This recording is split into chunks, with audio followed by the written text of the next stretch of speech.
of tar and then buckets of hot meant you were on the other end of the pipe with a rope. And when you needed, tar, you filled up two 5 gallon buckets of, 10 buckets, and you walked them over to the mopper and you put it in the mop cart. So Right. you were constantly going back and forth across the roof with, two 5 gallon buckets of 500-degree product. Um, but Gentlemen, running the Yo. kettle, running the kettle, you have to actually open the lid and you're throwing in the bricks of tar. I Right. had to So, jump in here and add some hey, pops. destinations that were missing to the show. What was missing?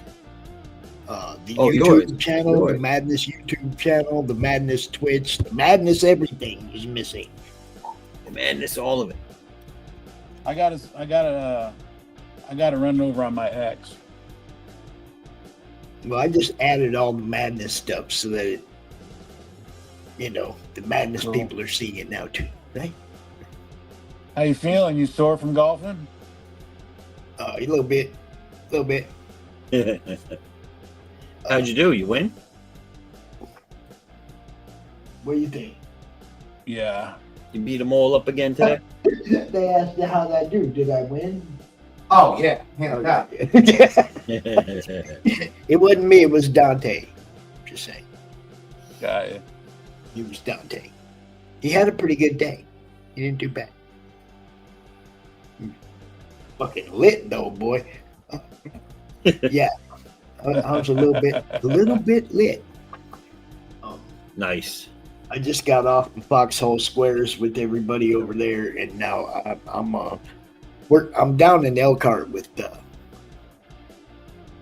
my dude, Mr. Fringe. We're going to the con in the morning, Gotcha. so I'm gonna stroll outside this hotel for a minute and hit this pipe thing, and then maybe I'll be back, guys. All right. Well, we'll be here. Gotcha. So Billy Power Max says, I it's gotta a hit this pipe. madhouse. Oh, it's cold as fuck outside too. Yeah. Well, that's why you're smoking. It'll keep you warm. Keep you warm Say what? inside. I said, that's why you're smoking. It'll keep you warm. Yeah, it's pretty windy. It's pretty cold out there. Shit. Anyway, you guys have a great time. I may or may not be back. Alrighty. Thank you, pops. Later, Pops. Be back. Bye.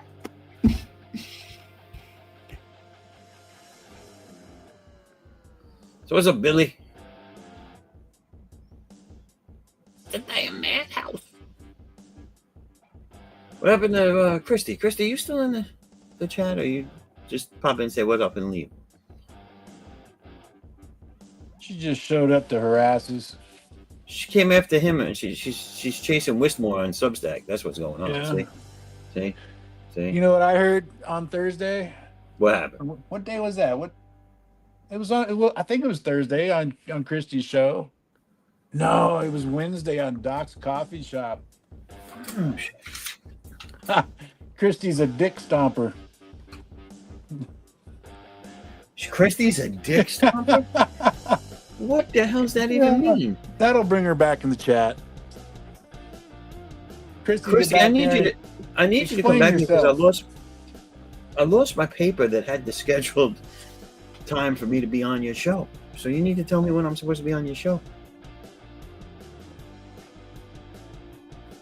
No, Christie launched issue 25 of Flip City on the same night as Darren Wagner's. What's he got, that Sasquatch book by John Dillard? And so he's like, oh yeah, sure, just step all over my dick. Horrible. Poor form. Like, oh man, you can't schedule anything around anybody else's stuff. You just got to schedule it when you can schedule it and just go. Christy, come in here, explain yourself. Yeah.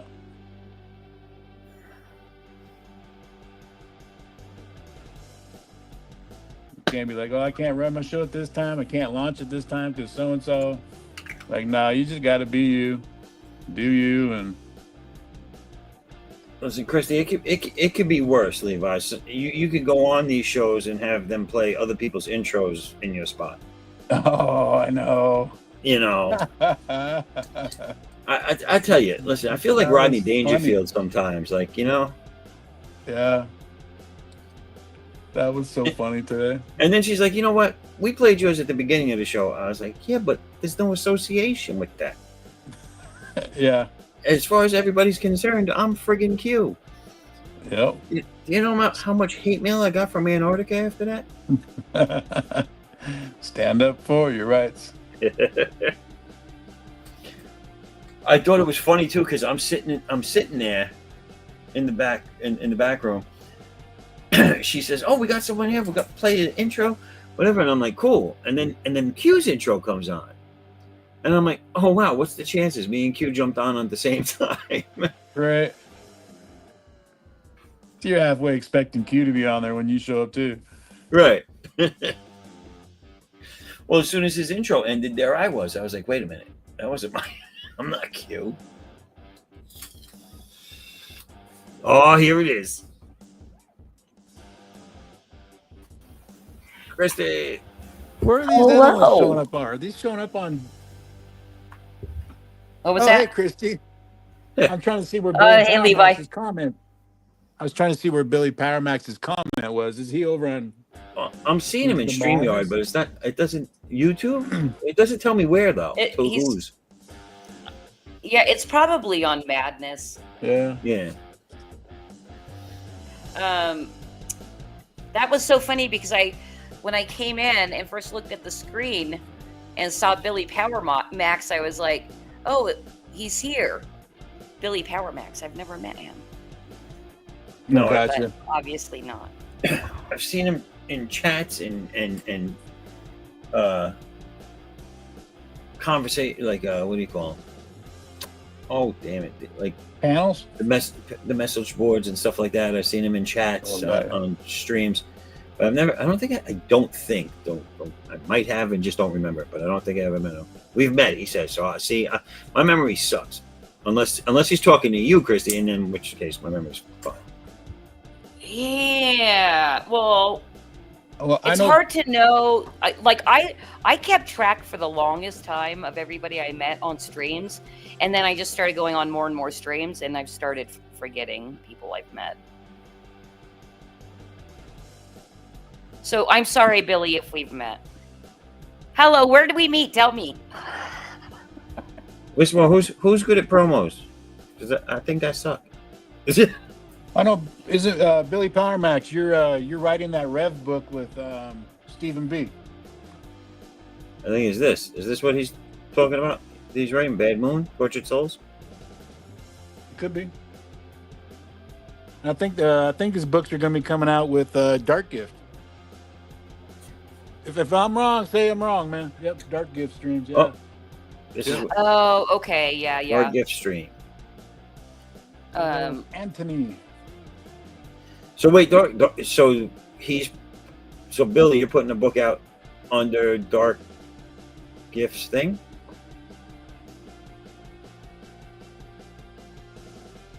Okay, so he's making fun of you?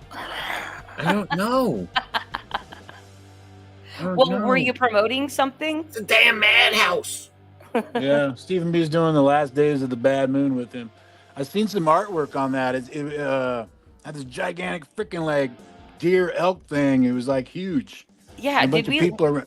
We looked at that today, right? Yeah, today. Yeah.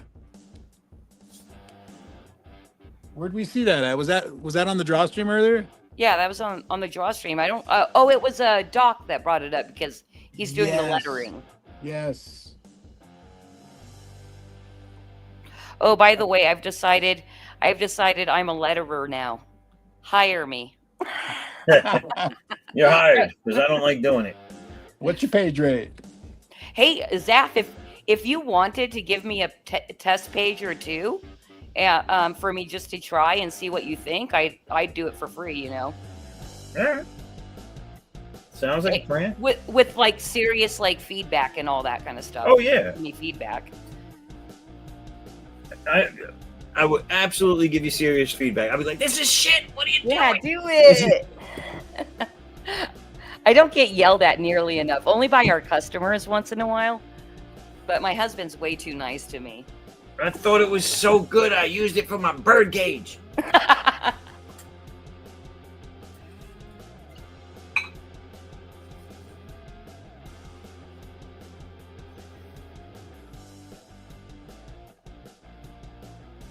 Okay, so the book is in the lettering stage now. Can check out my art. My Instagram for art. Nice.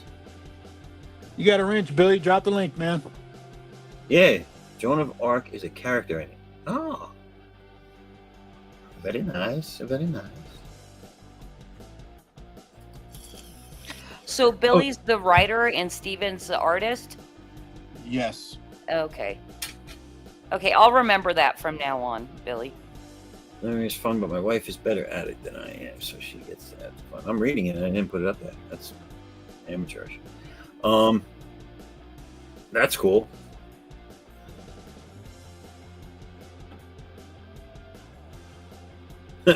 Nice.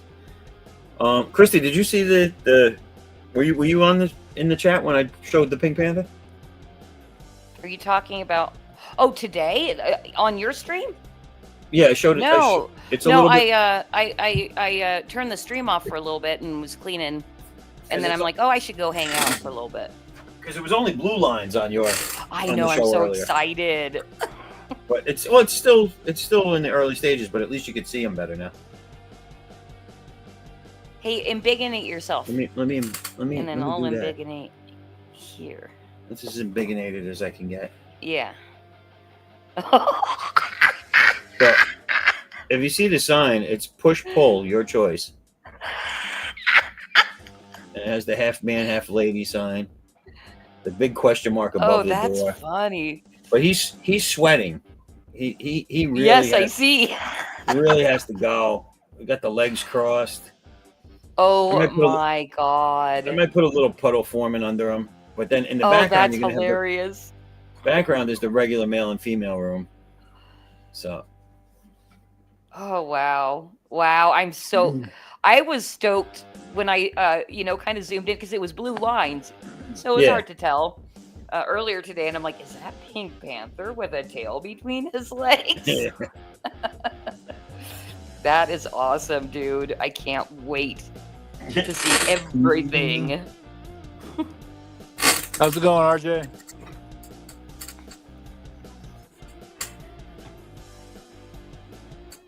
Hey, what's up, RJ? Oh, let's throw. Billy has thrown some links here. Hello, RJ. This looks like Billy's Instagram for the artwork, I guess. I see. Yes. And then is this? I thought I was already following Stephen B over there. Apparently, I wasn't. These are two different ones, but they're both Instagram, so I don't know what's on what. But go check out both of them. The links are in the chat, and see what it is.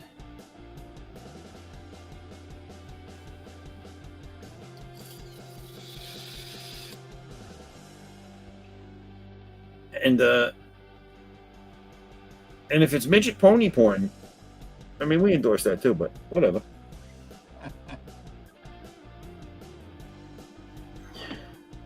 Hey, Christy, I think you had it, Billy, but you're welcome anyway. I'll take credit for that. Hey, Zaff. Let me unbiggenate me. There you are. Oh, don't unbiggenate because Scott just walked in, and I want him to see the Pink Panther. Oh, hold on. Let me get the Pink Panther back out. Excuse me while I whip this out.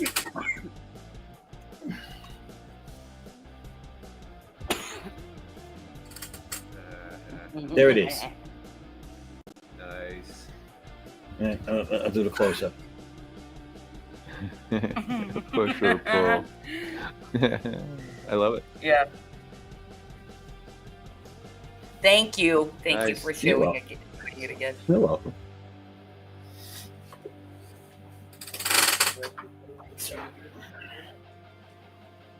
I need like a big bottle of WD-40. This chair is the noisiest chair I've ever owned.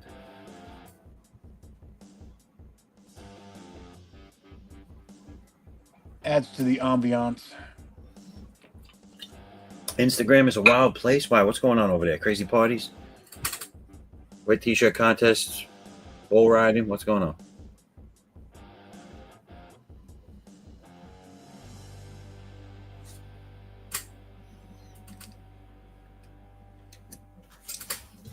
I need to know.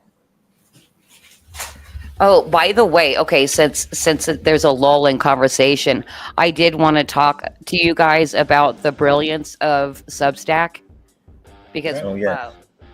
dude, seriously, if you are looking to build any kind of social media platform, use Substack and focus on that, and then use Twitter, for whatever your musings or things like that. But I'd love to see Substack get more artists on it.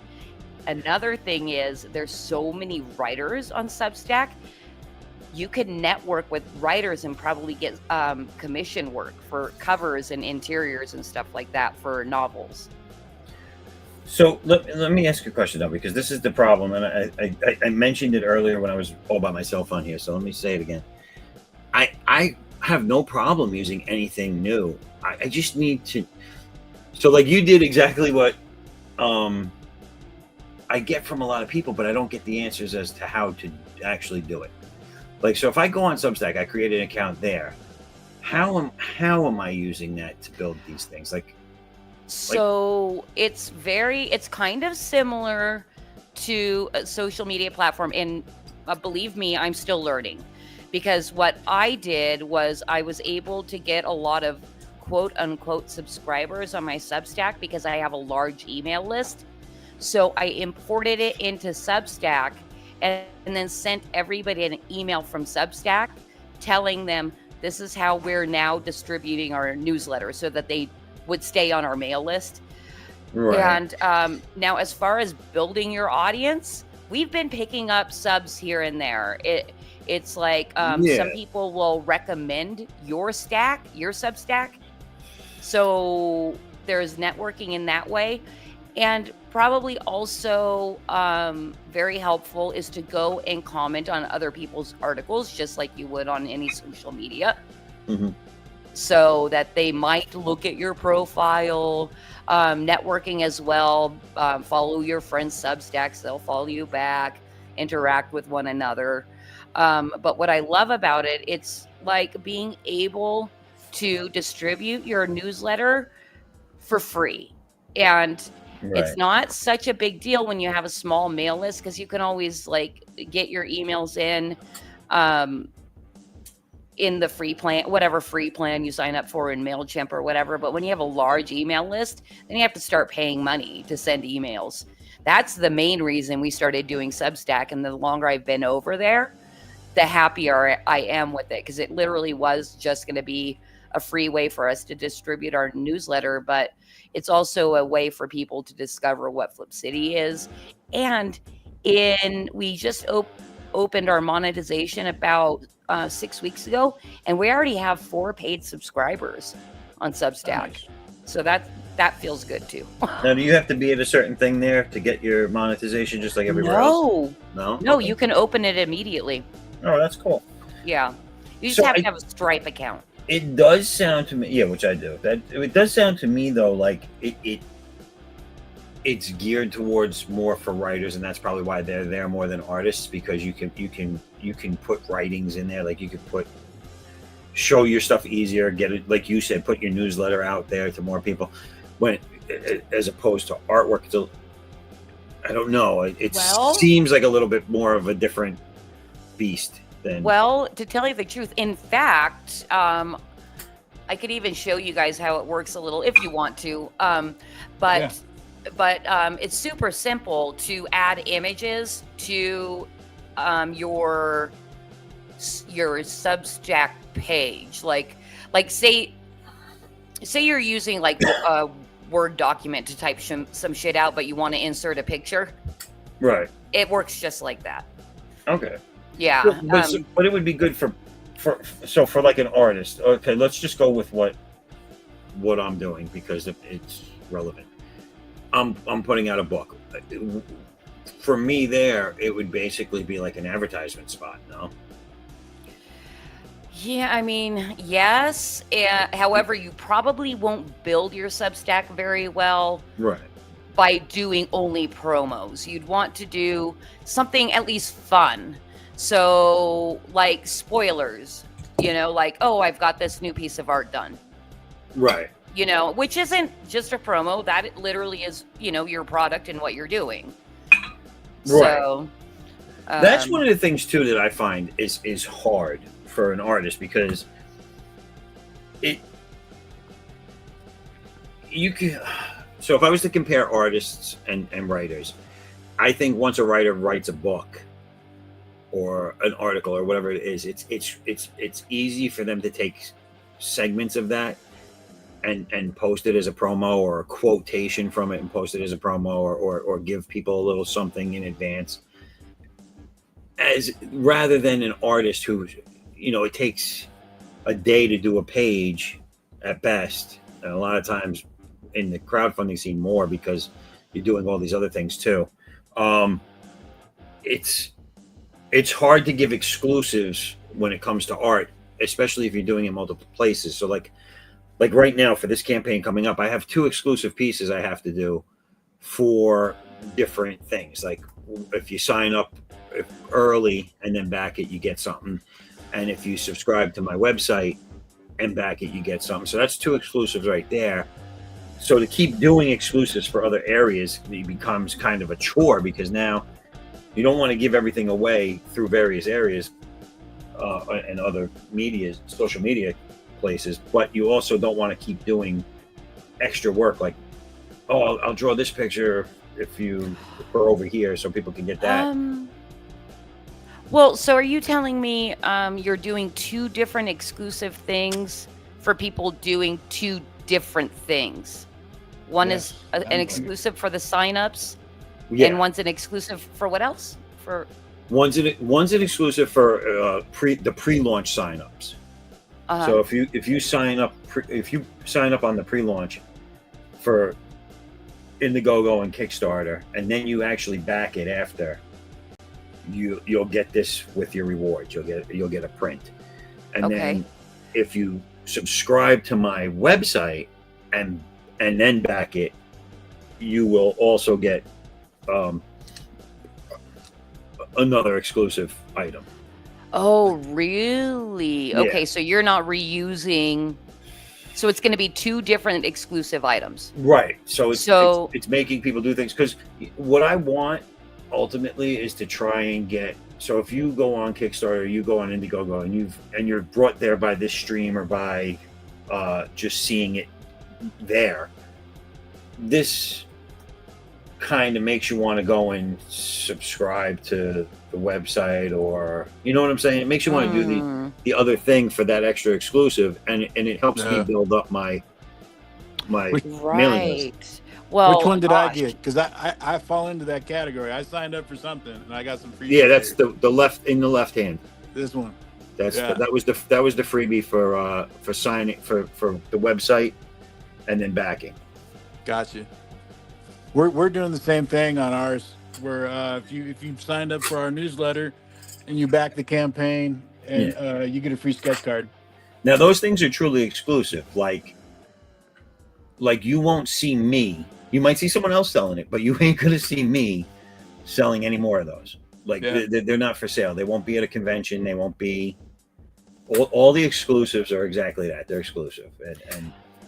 And so are you telling me you don't get people's email? Like you won't be able to see it when they're signing up for the pre-launch?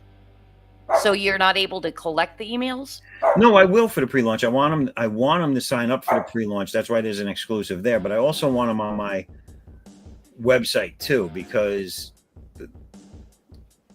just import them to your website. I can import the emails, but I want them to be on there as well. Like I want them to actually be subscribed. Oh, okay.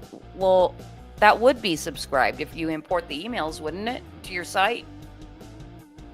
It would give me the emails. I don't know if it would give them like member access or whatever. Of course, I don't know exactly how your that's what I'm saying. I just would rather they go over there and and sign up for the website. Well, you're a very nice fellow for giving people a bunch of shit.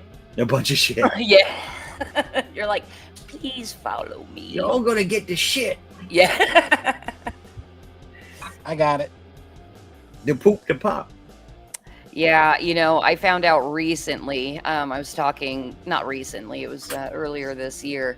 So we have, to get people to sign up for our email list, we give them a 60-page digital Flip City. And I'm having a really hard time converting the people that grabbed that free magazine. And I was talking to my publishing consultant, and the way we give it away is they actually have to quote unquote purchase it from our store. Then we get their email, blah, blah, blah. They get the free digital. But the way my publishing consultant described it to me, he's like, it's kind of like psychologically, these people that went and purchased and did the thing, it's like it gave them that feeling of completion and satisfaction, and like they don't have to do anything more for you. And so he suggested we take that down and figure out a new way. Like, don't give away too much. And I'm like, okay. So was it the 60 pages then? So that was definitely a part of it? Yeah, so my whole marketing concept on it was we would make a free, simple sampler that people can flip through directly on our website. But in that sampler, there's a ton of links saying, and portions of content covered saying, hey, if you want the full thing, click this link and get the super sampler. Yeah. So I'm thinking I don't know. I still don't even know how I'm gonna fix it. But yeah, I think maybe 60 pages might be a lot to give away. But we have so much. 68 pages is a lot to give away. Yeah, I mean, but we have so much fucking content. It's like that's nothing to us. We have over 1,000 pages. I was thinking two different things on this because ours is 16 pages, and then I always hated the fact that didn't matter how many. You were constantly making new business cards, and it didn't matter how many business cards you printed. It didn't seem like it improved your numbers that much. It was because you're because somebody was always walking away from your table with at least a free business card. So I'm sitting there thinking, does that count towards that psychology thing? They figure, I took his card, that's good enough. Maybe I shouldn't be giving out my card to everybody.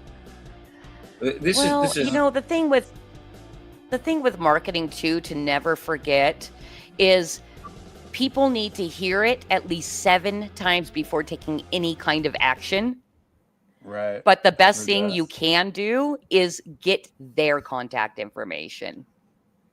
Yes. Like email lists, because then you have a direct way of them seeing Galaxy Memorial Park directly in their mailbox, their email. Right. However many times you guys send out emails. I mean, that is the end goal, is getting the email, not the end goal.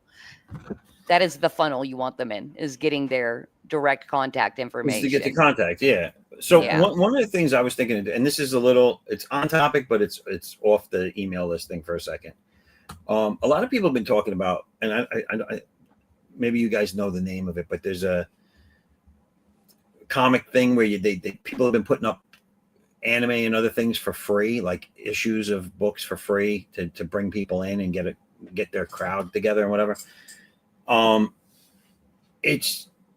I was thinking of doing once this trilogy wraps up is to do 3-page at a time shorts each week of the previously released books while I move forward with the full campaign, crowdfunding campaigns for the next one over there, just to try to get more people interested from over there and increase my my mailing list and all that stuff at the same time, with offering those 3 pages each week for free of the old book. Yeah.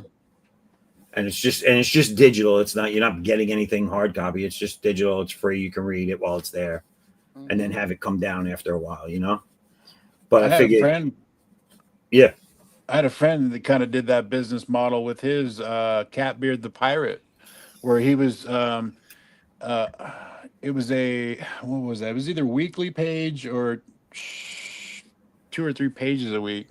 But he would do that, and and it was a continuing story. He gave out 1 page a week, and then I think by the end of the time the year was passed, he had enough for a collected story. And then he crowdfunded the book after that, and Yeah. it crowdfunded. I want to say he was successful. Last I heard was like on the first 3 campaigns. So it didn't matter that he gave it away for free. Well, You like know, that's what I want to do. So once I'm done with this trilogy and I'm campaigning for the first book of the next trilogy, that's when I'm thinking of doing it, because you have to have a backlog to be able to do something like that, and it has to be older, not current. Otherwise, you're cutting off your nose to spite your face. But I figured I'd do that, and then maybe by doing that, grow the interest in the current book. You know what I'm saying? right? You know, because while there's some people, you know, you're gonna have some people that'll just sit there and be content and wait a year or two to see it that way, 3 pages at a time. But then you're also going to get people that are like, oh, this is really cool, I like it, I got to get the new one now. You know what I'm saying? Yeah. So I don't think it's going to drive people away from your campaigns, and I'm hoping it'll bring some in. So it's something I'll try. You know, once I do the first book that way, if I don't see a growth, I'll stop it. And I'm sorry, where were you going to release that? I don't know the name of it. It's like one of those. Marvel or DC is doing business with them now. I can't remember. Is it Global Comics? Yes. Okay. Yeah, you know you can monetize over there too. Yeah. So, but what it is a lot of people, you can monetize over there, but I don't know how you monetize because I haven't signed up there. But a lot of people are giving stories away, older ones, or, you know, they just have so many going on that they have the ability to give stuff away for free. And they've claimed that it helps them grow their following. Yeah. So that's why I'm saying, like, once I have this whole trilogy in the bag, plus the anthology that I had already done, once all that, I have that library to draw from, I might do like a 3-page a week or 3-page a month thing over there, and for free, and see if it drives up my subscribes or, you know, my mailing list. So anything, you know what I'm saying? Maybe bring them over to Kickstarter for the new stuff that I'm doing. I just dropped mine in the chat. My free one over at Globix. All right. I got one there. Yeah. Oh, okay. So yeah, I might open it up now, just like, you know, tomorrow or something, just to get my feet wet and see what it's all about. Hold on. I'm gonna post that, but let me go back because I've been very negligent in the chat over here. So where did I leave off? Thanks for ranch. Also, hello, Matthew Craig. Okay, hey, so Matthew. RJ has a Substack, so I remember putting this up. So RJ, you have a Substack, so I'm gonna open up a Substack and I'm gonna ask to steal all your people, if that's okay with you. He uses a landing page and mailing list. All right. We have Billy Powermax. He's writing another book about an emotionally, I like this, I read this before, unstable cop who takes the inner city gang when they kidnap his blind cat. Those bastards.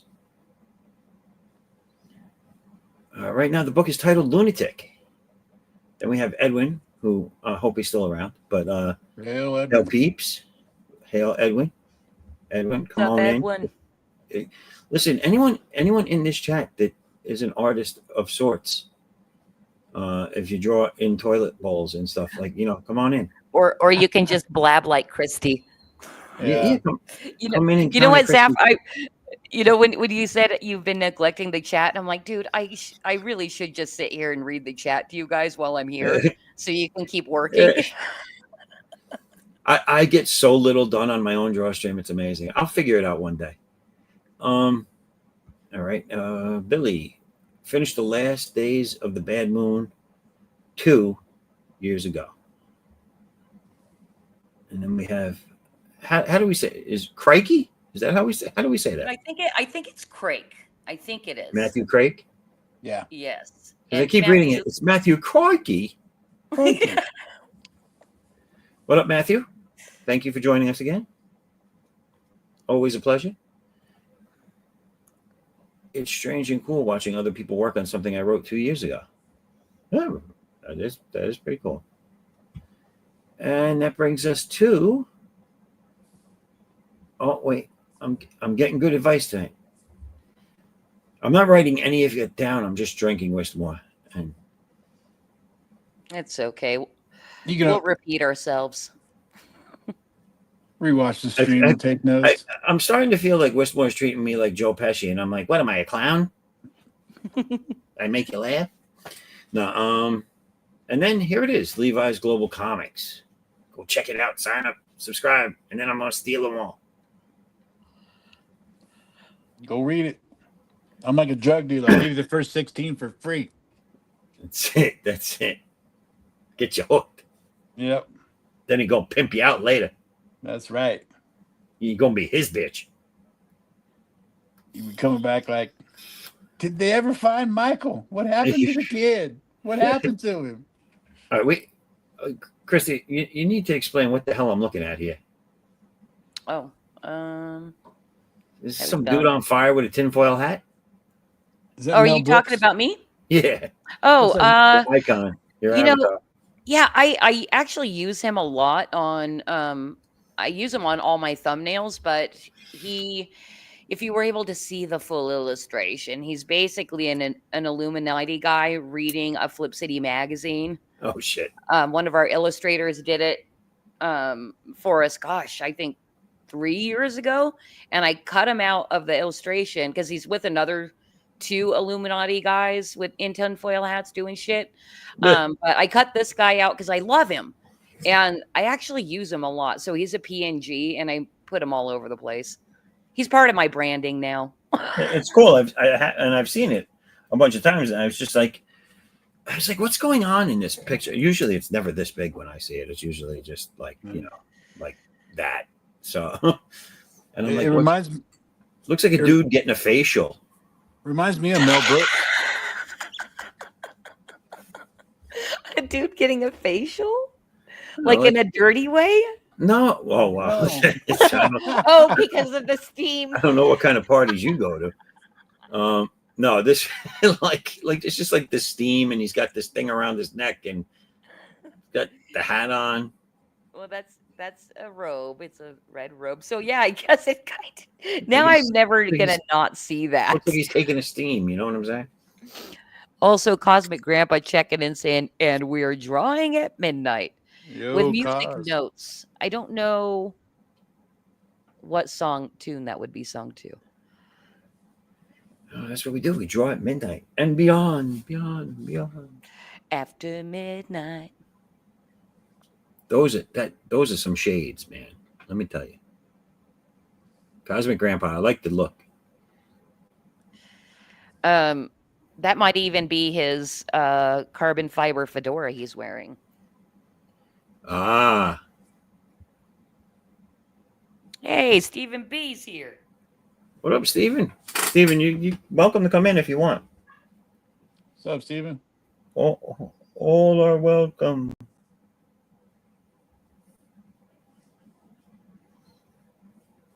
We get Steven in here. We probably get Billy Max to come in too.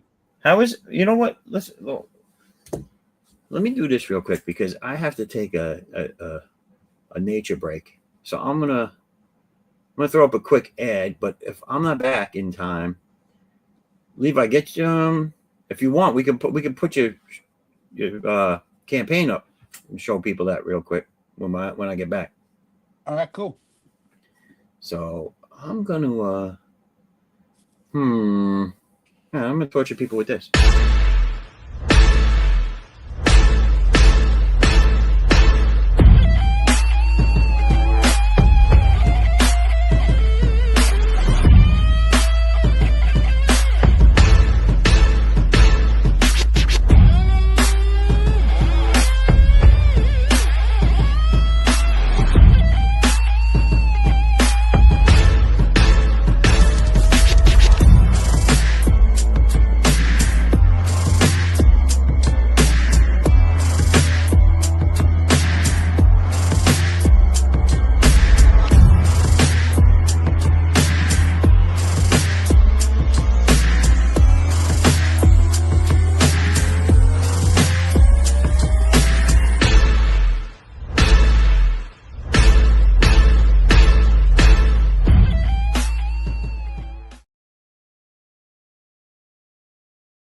Anyway, everybody get on Substack and let's start making a nice artist movement over there.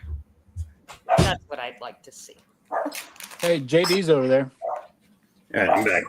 Have you found JD over there yet, Christy? If I don't have a direct link, I probably have not. Okay. Oh yeah, I have a feeling after RJ posted his Substack link, I have a feeling I am already following him, but I need to log into my Substack.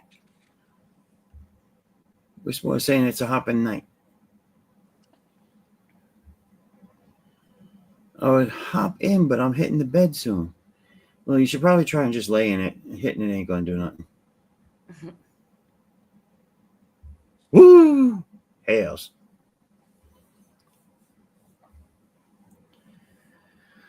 Yeah, I followed. All right. So did you got that? Oh To shit. share? Yeah. I will get that up. Sorry, man. What are you drinking tonight, Zaff? Same thing I drink every night. I don't know what that is. I love this stuff, man. It's good. It's bad for me, but it's good. Not your father's root beer, it's called. Oh, It's very sweet. It's sweet, but it's 5.9% alcohol, so it's a little bit stronger than a regular beer, but not as strong as some of the strong beers. Right. And much tastier than an IPA. Oh, Yeah. shit, what the fuck am I doing? What the fuck are you doing? Do you want me to bring your campaign up? No, I'll bring yes, it up yes. and I'll scroll it for you. Please, I'm Yeah. like, I'm not logged in over there. I'm trying to like log in on my laptop. I'm like, the laptop's Yeah, not no. connected. Don't worry. I'll go over All and right. get your campaign for you. What the It's hell? late. It's late. It's Me no talk good. me, me no talkie.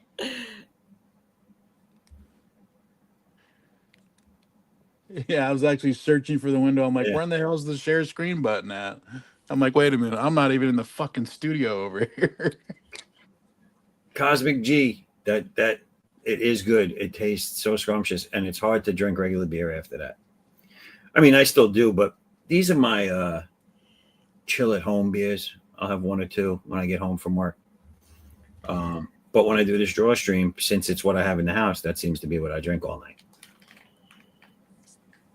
I might get something a little lighter for these streams because this is kind of heavy shit. Okay, I have the screen ready. If you just and both of you guys, if you want me to direct me to share things, I will, and you guys can keep working. Yeah, if you can pull up my IGG and my Kickstarter sign-up pages, we'll do those next. But I'll put this up for Levi now. Okay, I did start on the home page only because me and Levi are almost next door neighbors Nice. over there. So, and we're at the top of the page, so that's cool. Wait a minute. Hold on a second. Yeah, you are almost neighbors. Who the hell's in between? No, they got some. The newsprint guy. I think it's Peter. Yeah, Samedi. Peter Samedi. Peter got some damn nerve being in between you two like that. I know, right? Some damn nerve. He's trying to like muscle his way into our little family. Hold on. Totally. Is this Wismore's Substack? Is that what's going on here? Yeah, it looks like it. Listen, everybody with a Substack that wants me to follow them, email me your thing after you go and subscribe to my website. Oh, I love it. Yeah, it's good looking stuff, man. All right. I like it. So, Levi, do you want to talk about your campaign as I scroll it and tell me how to scroll? Sure. It's Galaxy Memorial Park. It's a story about shoot. Want me to pitch for you? If sure, go for it. Okay, Galaxy Memorial Park is basically a now I'm gonna fuck it up. How about It's how a about you read story. it? It's a Read it. story. Oh, read it. Okay, yeah, I'll just read the campaign. Read the campaign. Jay did an awesome Okay. job. Galaxy Memorial Park is a cemetery for superheroes from across the decades and around the world. It's the final resting place for those who gave their lives to save others. But superpowered intrigue doesn't stop at the grave.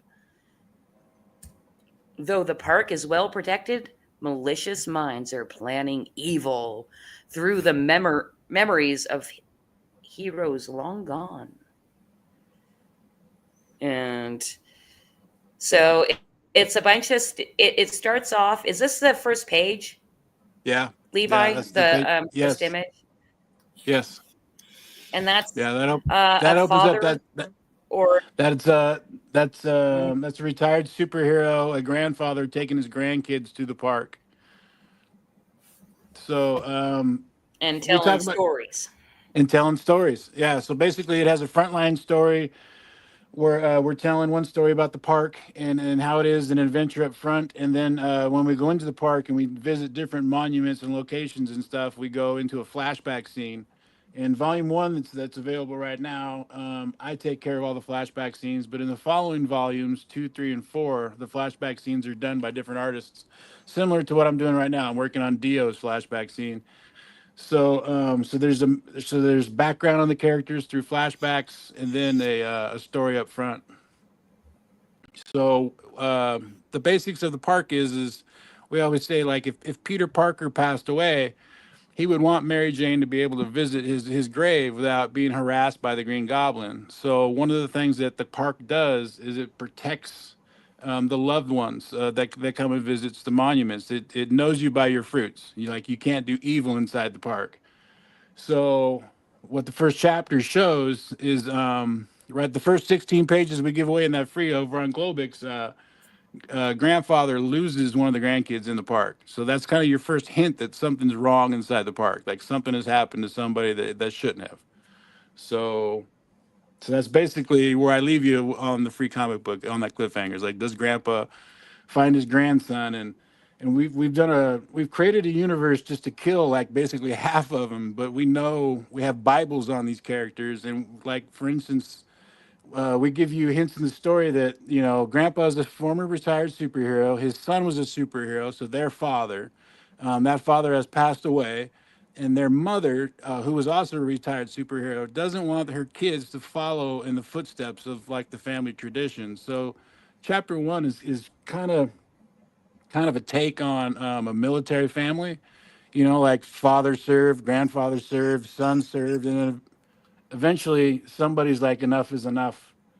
So not only has Grandpa taken these kids to a park where their mom doesn't really want them to go, but now he's lost one of the kids inside the park.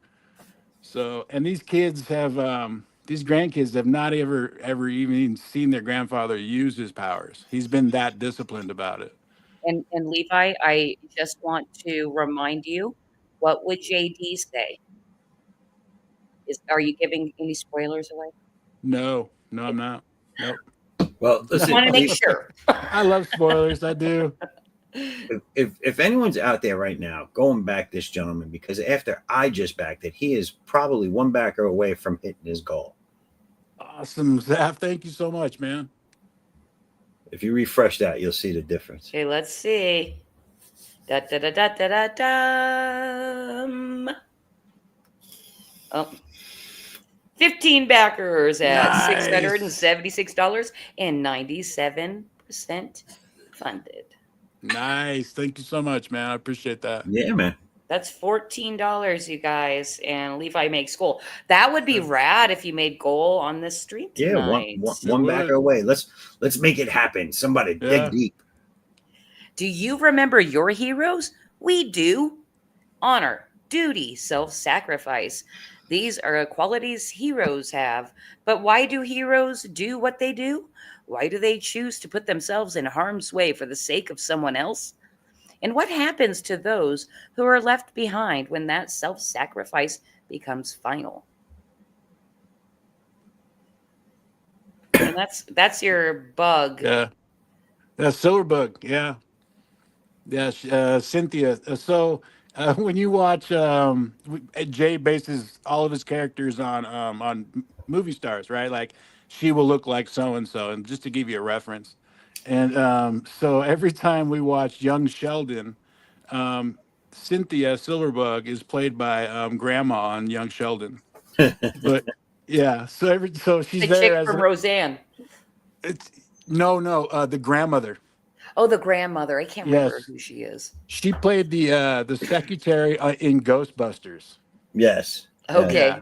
Yeah. So that's who Silverbug is based on. Basically, the secretary from Ghostbusters. Just this bubbly little perky, you know. She's kind of But a little sassy. yes, yeah, yep. So she has a lot of fun beating up these these mobsters in the bar scene that I'm working on right now. Yep. So by the time we meet her, um, she shows up in volume 1, of course, and then again in volume 3, and we find out that she's a retired soccer mom. You know, she's giving it up, and she's kind of she wears a suit to work now, a different kind of suit. You know, and she's head of HR of a company, and Wait a minute. I She's a can. soccer mom giving it up. What's she doing? She gave up being a superhero, I didn't know it was retired that kind of because book. yeah. Well, she did have kids. I mean, you know, That's true. That's true. She gave it yeah. up somewhere. When your parents sleep real close together, right? Something magical happens. And then a storm Something shows up. magical. And a bird shows up with a big blanket and a baby in it. Yeah. Is that what you originally told your kids, Levi? When mom and Oh, dad sleep God, no. real close. Oh, yeah. Yep. Yeah. I just tell them, you know that urge you got to touch it? Don't. Yeah. I remember, so Silverbug, you made fun of me because I couldn't. I had to recross her legs at the bench. Yes. You remember that? Where Well, I only just- mentioned it because you were like you were having a problem with it. And you kept mentioning it, and what'd you do? You asked your wife about it, or she mentioned it or something, Yeah, she's like, ladies don't sit like that. They Yeah. cross their legs. and then you were like, Yeah. "Damn it!" Yeah. Now I gotta cross the girl's legs. Yeah. Yeah. Spent years trying to get them uncrossed, and now Yeah. Oh, boys. Boys. She's sitting in the park waiting for her husband to show up. They're gonna have a picnic, and she's on the phone, and she's got to fire a guy because he's an alcoholic. oh, Yeah. So she wears a different kind of suit and still has the same kind of problems. So who's this character? That is Half-Lifer. And Half-Lifer is a character designed to tell a lot of the backstory for Grandpa himself. Half-Lifer is an extremely powerful character in the series. He's passed away. He's got a monument inside inside the park. That's why we're talking about him. And it's a way for Grandpa to explain to his kids the amount of fun he used to have. And even though he wasn't on the same level as this individual, they still kind of poked at each other. Very similar to the relationship that the Human Torch and the Thing have, where they're constantly playing kind of jokes on each other. and he kind of looks a little thing like in the Yeah. face area. Yeah, That's he's very what- much that's what it our. reminded me of. Yep. Do you? Our Go ahead. I'm sorry. Did you follow any of the 90s books, like the Image books when they came out? Oh yeah. Yep. You remember Dooms 4? Yes. Yeah. He looks like his face looks like the character from that book. I forget what the guy's name was, but yeah, that's what it reminded me of. Got you. Now these are cool. What are these guys? Those are the Storm Kings, I think is what Jay called them. So this is a flashback scene as we're telling the story of Half-Lifer. He kind of moves through. He's like our Incredible Hulk type character, where he kind of wanders around. He's really misunderstood. People don't trust him because he's so powerful. So they think he's on the side of evil, but he always ends up doing good. And in one of the adventures, the Storm Kings show up and pass judgment on Phoenix, Arizona, and he's there to defend it. So it's simply a flashback scene. They passed judgment on the whole state. Yeah. They were like, we're not Yeah. judging humankind. We're just judging Arizona. Yeah, just Arizona. I think that's what it was. Arizona or Tucson, or it was some city down That's in the great. Midwest. Yeah, because it was a desert scene, I remember, and you got the lightning guy, you got the snow guy, you got the wind guy. Yeah, So the weather was all messed up in a state that's usually beautiful. that's funny. Snow in Arizona. Now, see, Yeah. I like that.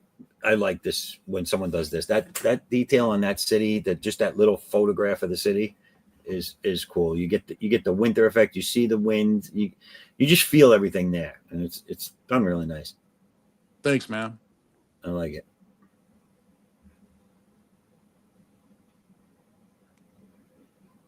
Listen, people, go back it now. It's $15. One book, not a lot of choices, and it's 68 pages. Yep. Yeah. 68 pages. You ain't getting that anywhere else. 68 pages of comic story. Woo! For $15. For $15, no cent. You go back this one, you have the privilege of saying, I helped fund this officially. You get that camp, that one that puts us over the edge. That's it. Yep. So here's another flashback scene where basically where grandfather's kind of strutting his stuff a little bit, and he's basically when JD described Grandpa as a young kid, he's we get to see him from like 14 to 21, so to speak. And he's like it's Maverick from Top Gun.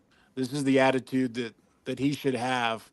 So this is just one of those scenes where Pops or Grandpa is basically bragging, about a huge event that happened, and he's part of this story. It's part of the free comic book over there, the 16 pages. It explains how in this adventure right here, Grandpa got a little cocky, and those plant people overtook him, and were getting ready to kill him. And Half-Lifer stepped in and saved him, and took him to the ER to save his life. So so it was a way for grandfather to tell his grandkids in the story, like, yeah, he was. Some people didn't think he was a hero, but he was my hero in that instance.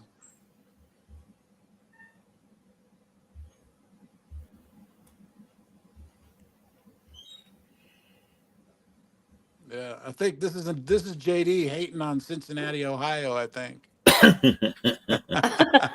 Who's that up front? 50 Cent with a Gatling gun? What's going on there? Yeah, that's. I think JD calls him. I think he's called Gunbelt, if I remember right. I like the character to the right of him with the funky hair. The one holding the staff, or the one down front. Yeah, with the one holding the staff. Yeah, so that is Moon Maiden. She's the most important character in the entire series. What's her name? Moon Maiden. Moon Maiden. Yeah, it's all her fault. That and the individual right in front of her with the Gambit haircut. Yeah. Yeah, that's oh crap, I'm blanking on his name. It's their biggest villain. Oh, he's a villain? Yeah, not right there. He's not. Right there, he's a teammate. Yeah, he's a teammate right there.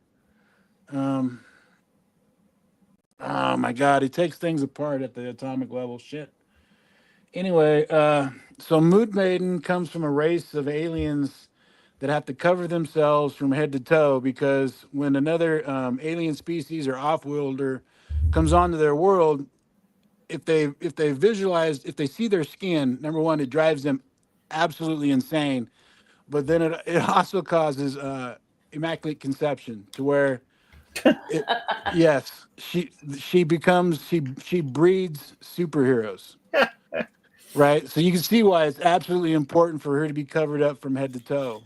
Yeah, and to even be off world, like intermixing with an alien race, taking a chance like that, That's funny. And well, she's betrayed by a teammate, and she ends up pregnant.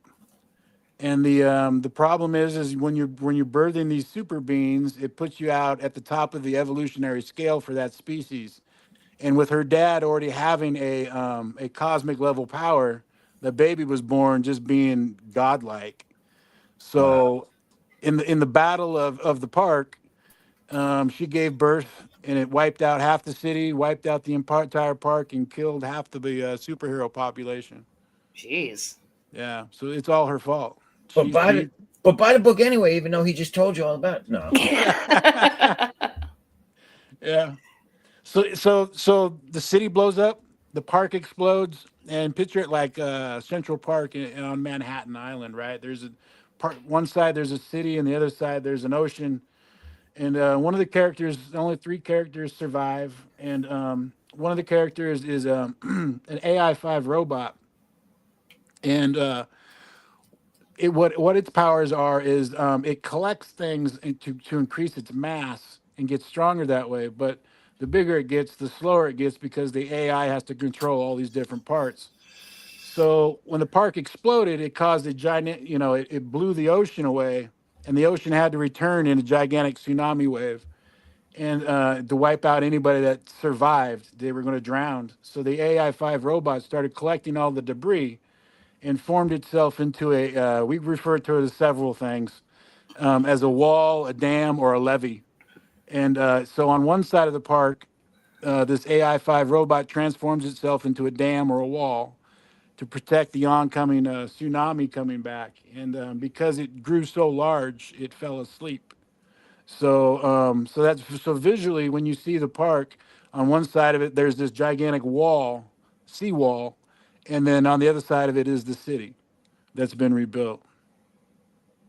And so that wall is a superhero still just sitting there all the Just time? it is a former AI-5 robot. Think of A robot. AI-5 as like as Voltron, like it was 5 different robots that came together to form one.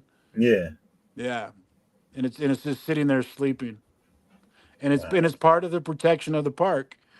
That would be what you would say as like the main part with the what we call the Watchman protocols, where you can't go in this park and do evil. Whereas another, it does have another one that wasn't like the wall takes care of the park on purpose. The other defense system doesn't really know what it's doing. We have a section of the park that's like the Redeemers, where it's you have villains that occasionally will fight on the side of good in these large conflicts. Well, what if they pass during a redemption arc? Well, they would get buried in the park in a special section. So one of these characters is a character, the Greensman, and the Greensman is a like poison ivy. I control plant life and stuff. And he was married to a fellow, or not a fellow, a female, but a another. He was basically married to poison ivy. Okay, another female plant control thing. And when the park exploded, he lost his wife, and he basically heard every single plant scream in his head all at once and die. So it drove him insane. Oh shit. So we have this what we call as the greensman.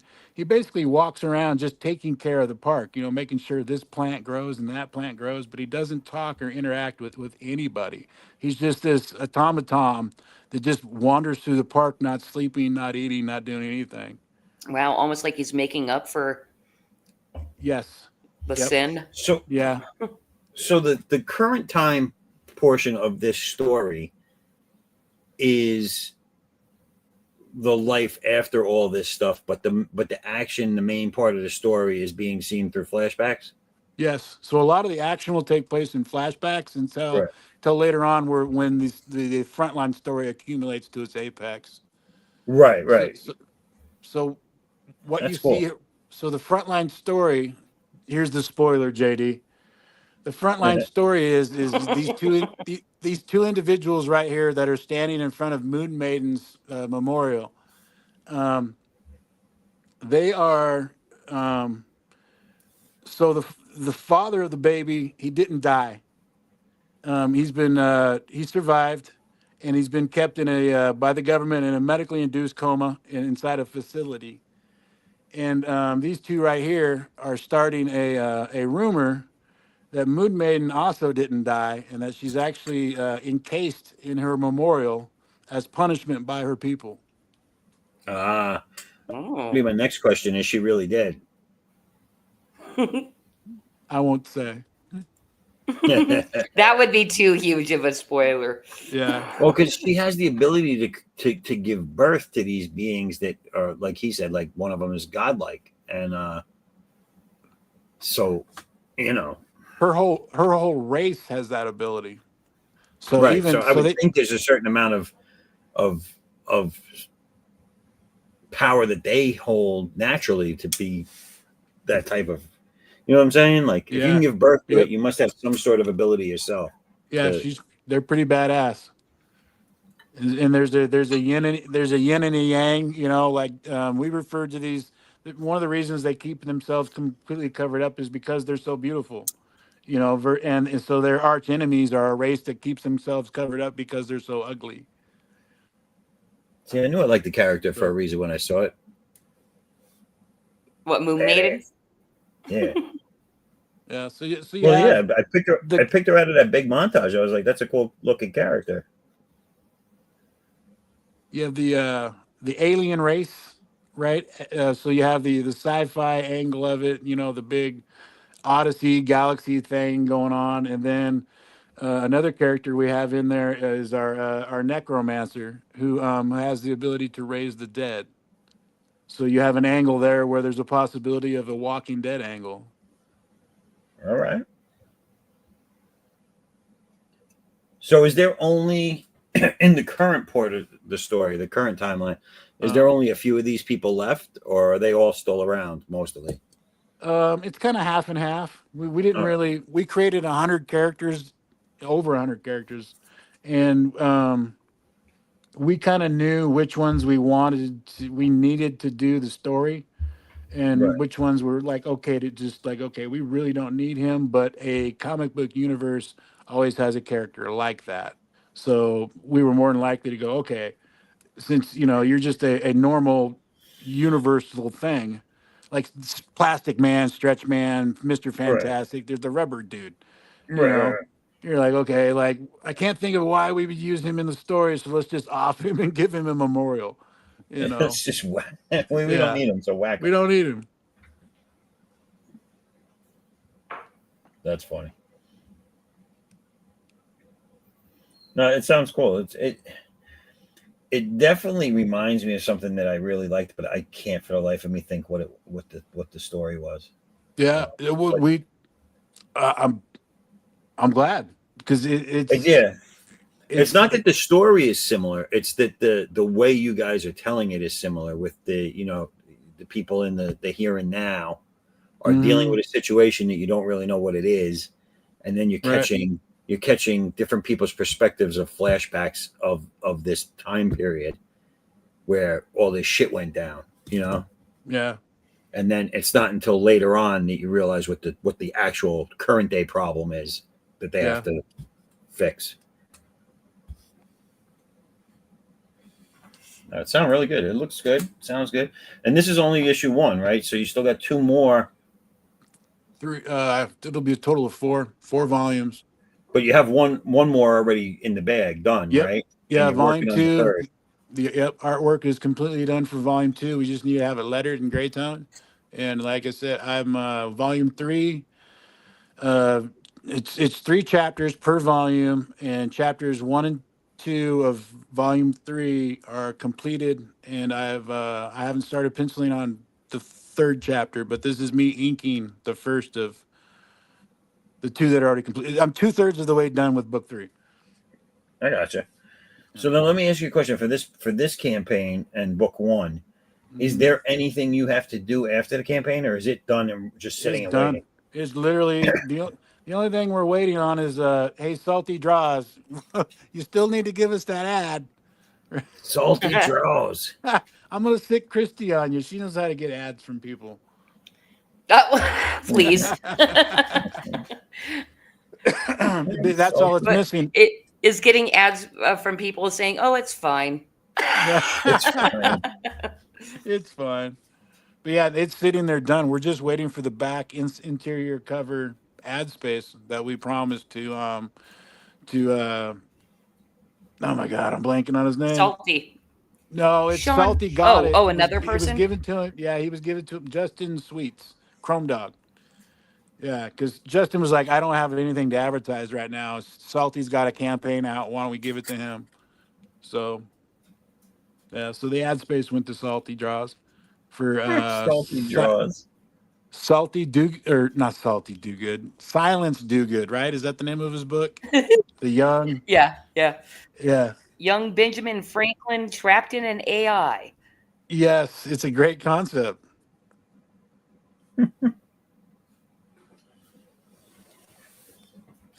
Yeah, you Yeah, guys. it's so it, just talking about ads, I'm going to be, not me, but Flip City is going to have an ad in Demifoot.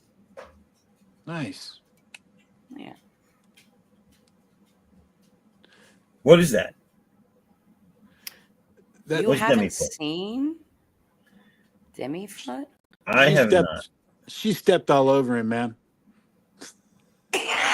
What'd she do? It's that dick So- stomping story. Yeah. Oh, I wasn't. okay. I wasn't sure if you heard the dick stomping stories, Yes, I did, Levi. I did. Okay. Wait, how'd you Yeah. hear the dick stomping story? You told it like on Creative Chaos on like Thursday night or something, or no, it was Doc's coffee shop, wasn't Yes, it? on the coffee shop. That's Yes. where I told it. Yeah, I was literally on screen with you. Oh yeah. Yeah. Oh, dude. So yeah, life moves fast. I forget It what I does. do. It does. Or I also had a stroke. Who knows? I heard about it while you were cleaning earlier, and Levi told me about it. Really? Yeah.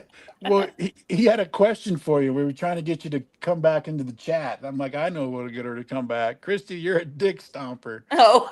And I was like, "What the hell?" You know, it's funny because Oh. usually I'll leave my my phone running while I'm like doing stuff in the kitchen and stuff. But for some reason I closed YouTube and I'm like, oh, I'm gonna go hang out with them in a minute anyway. So I was not listening. Yeah. How dare you start your campaign on the same day as him?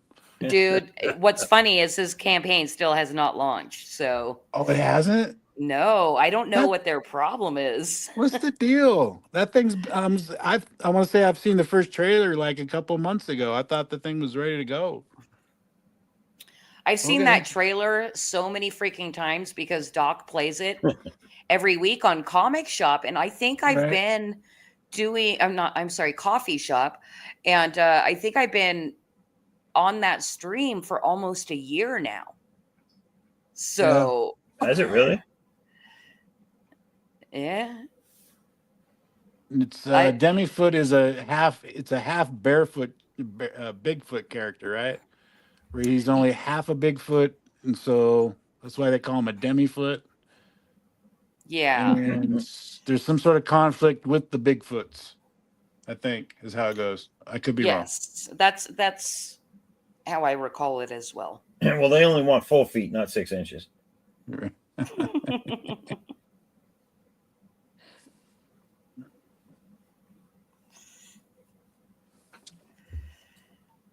This so Wismore says he appreciates meeting all the new people in the indie scene, then goes on to clarify that he's new to the indie scene, so everyone's new. Oh, cool. Yeah, I still need to scroll through because me and Wismore traded Substacks, so I still need to scroll your Substack, Wismore. That's- Wismore. That sounds like a party. Come over and scroll your Substack. Hey. Yeah, well, I've also got. Hold on, I'm going to share this screen because I brought it up.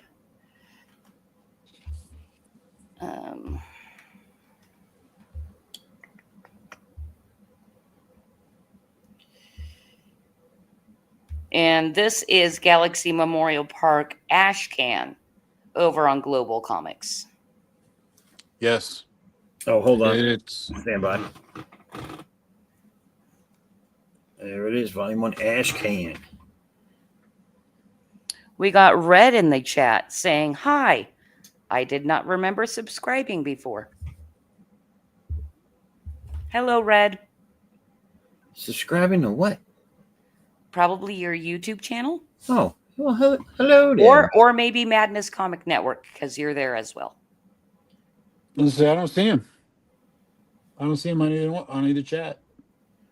I mean, are you streaming I'm to in- any other YouTubes? I got mine up on X, but I don't see any comments. Huh, weird. Well, that's Wait, does definitely a YouTube comment.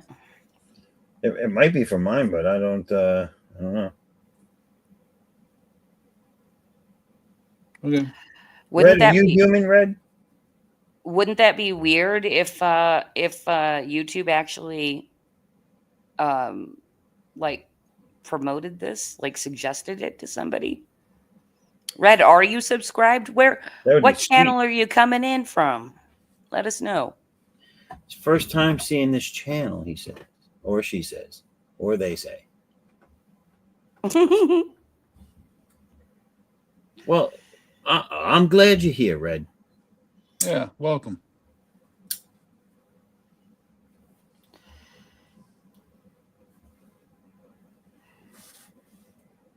Anyway, I'm only seeing the cover on this. I don't see all 16 pages.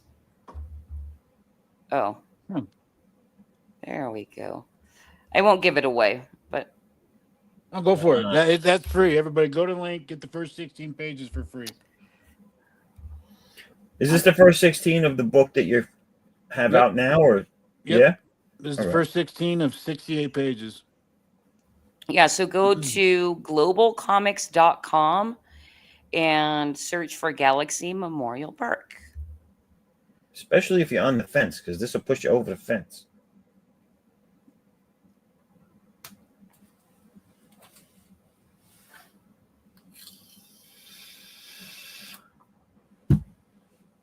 Yeah, there's another one right there with that guy with the statue with the guy with the dragon.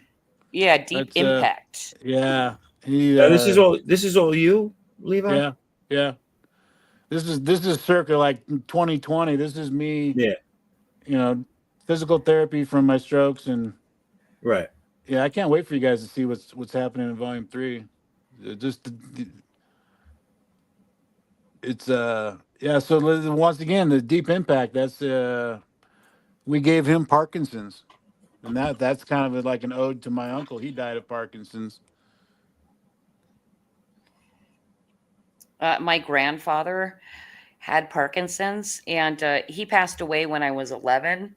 But being a child and not really understanding, all the shaking and, twisted hands and everything, Right. I was kind of scared of my grandfather, even though he gave me no other reason besides that. And I feel so like I feel regretful that I never really got to know him because of that, because from all the stories of my grandfather, he was really just one of the nicest people you could ever meet. And you can tell because of how my dad turned out, because my dad's freaking awesome. Right. Yeah. Nice. You have Red says noise, black and white comic. And also says that the art extremely remind me of Teenage Mutant Ninja Turtle comic. Ah, thank you. Yes, definitely. Yeah, I'm not going to give it away. You got to go to Global Comics and go read it for free. We don't want to go through the whole thing. I like that flat top hairstyle that character's got going. The grandfather. That one? Yeah, right there. Bam. Half-Lifer. Yeah, so go check it out and then go back it over on Fund My Comic. It's the very first project listed on the homepage of fundmycomic.com. It is. It's very easy for me to find.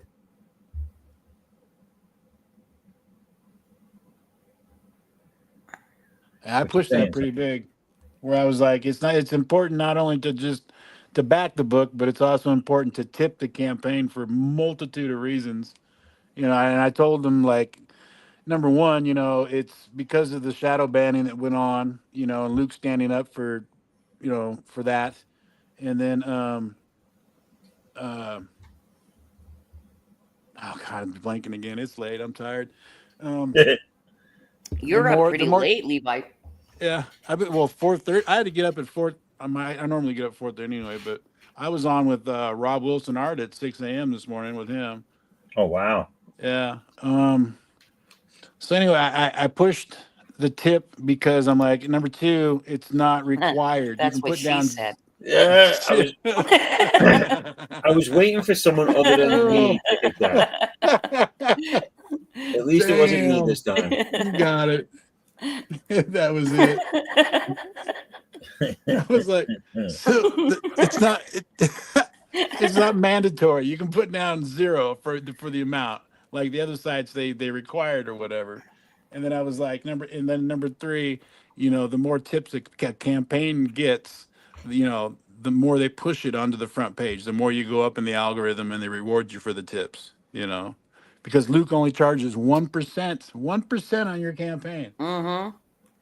Oh, well, what else is fantastic is they don't do the creepy, weird, totally, really, I can't think of the word, but immoral, basically, thing that they do on Indiegogo of filling in a tip for Yes. you. You Oh Yes. yeah, have and you the have to go and choice. take it out. Yes.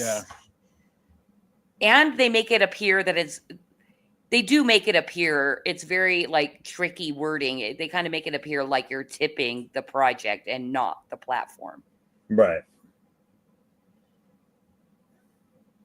Me and my wife stopped at a place just yesterday to have lunch, and she said, are you dining in or taking it out?" And it was it was a Mexican place with a city seating area, and they're like, "Oh no, we're staying, we'll have it here." And when we sit down and stuff, and I looked at the receipt, they charged us for eating in. Yeah. No way. Yeah, I was like, wow, I don't feel like it's, and my wife had caught it, and she's like, that's why I didn't leave them a tip, because they wanted a tip. They had the tip jar sitting right beside the cash register. You're kind of like, well, I just tipped you. You literally forced it on me by, you know, because I'm eating in the building. Do you guys ever tip counter service stuff? No, I don't like. I don't know what you're doing for me other than what you're regularly doing. Right. Like, so Mhm. like the buffet rule, right? Like, if you're doing all the work, right?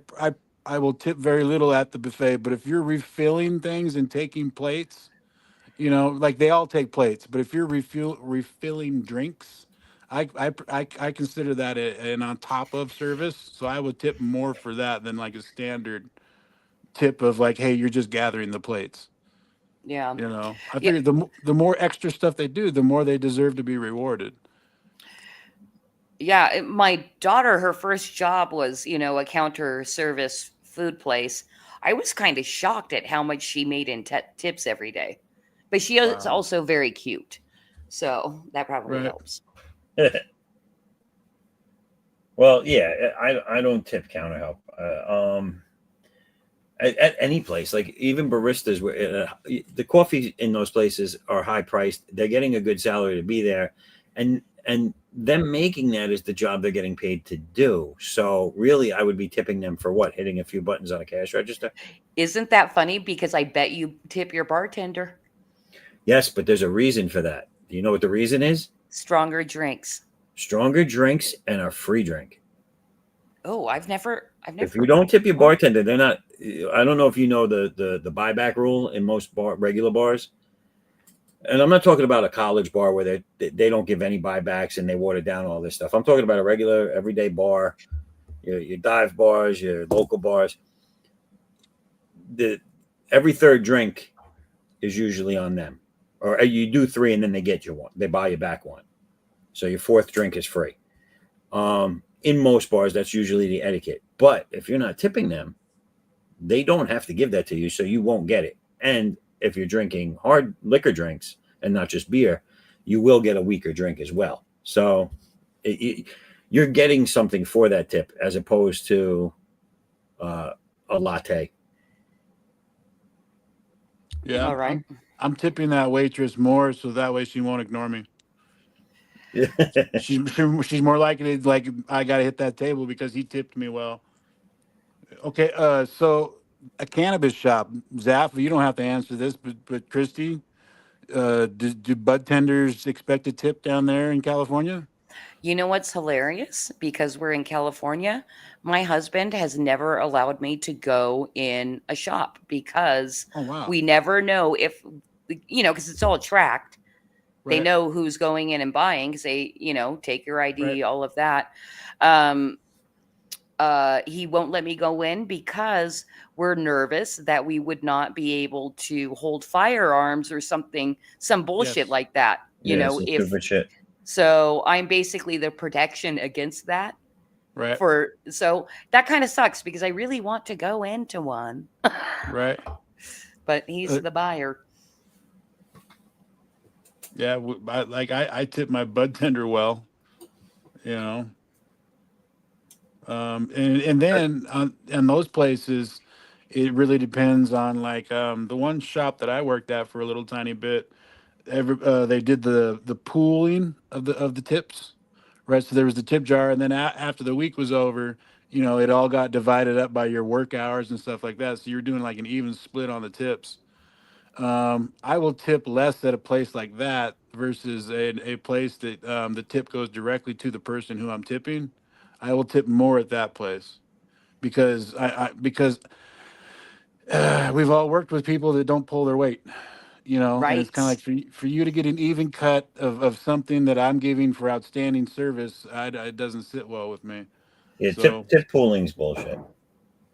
Well, you guys, I have a job to do here and read Stephen B's comment, which says, I'm having trouble remembering a character I saw on Cartoon Network as a kid. The character had a bionic brace on his leg, and his go-to thing to use was a skateboard. Does anyone know this character? No, I don't. that's not ringing a bell. No, sorry, Steven. A bionic brace. No. But now I'm curious to know who the hell that is. Yeah, Stephen, I think we're all one generation ahead of you as well.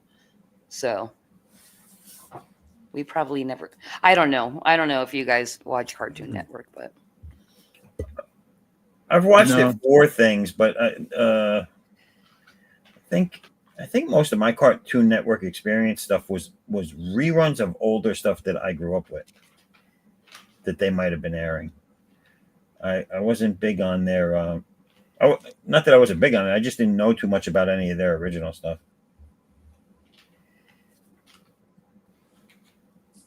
do you guys remember when Double Dare came out on Nickelodeon?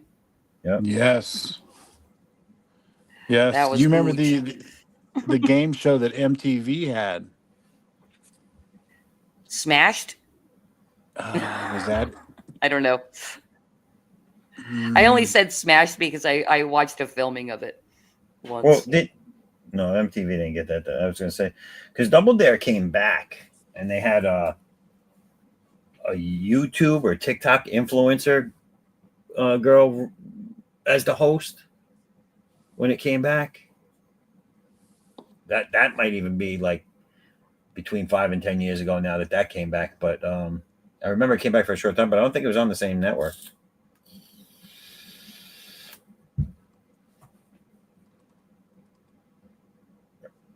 Remote Control. Oh, all right. I remember hearing of that. I never watched it.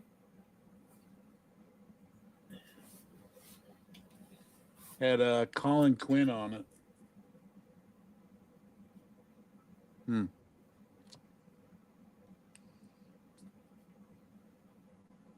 Showing my age again. I remember the original Real World season when that came out. Which one? Real World, Oh, yeah.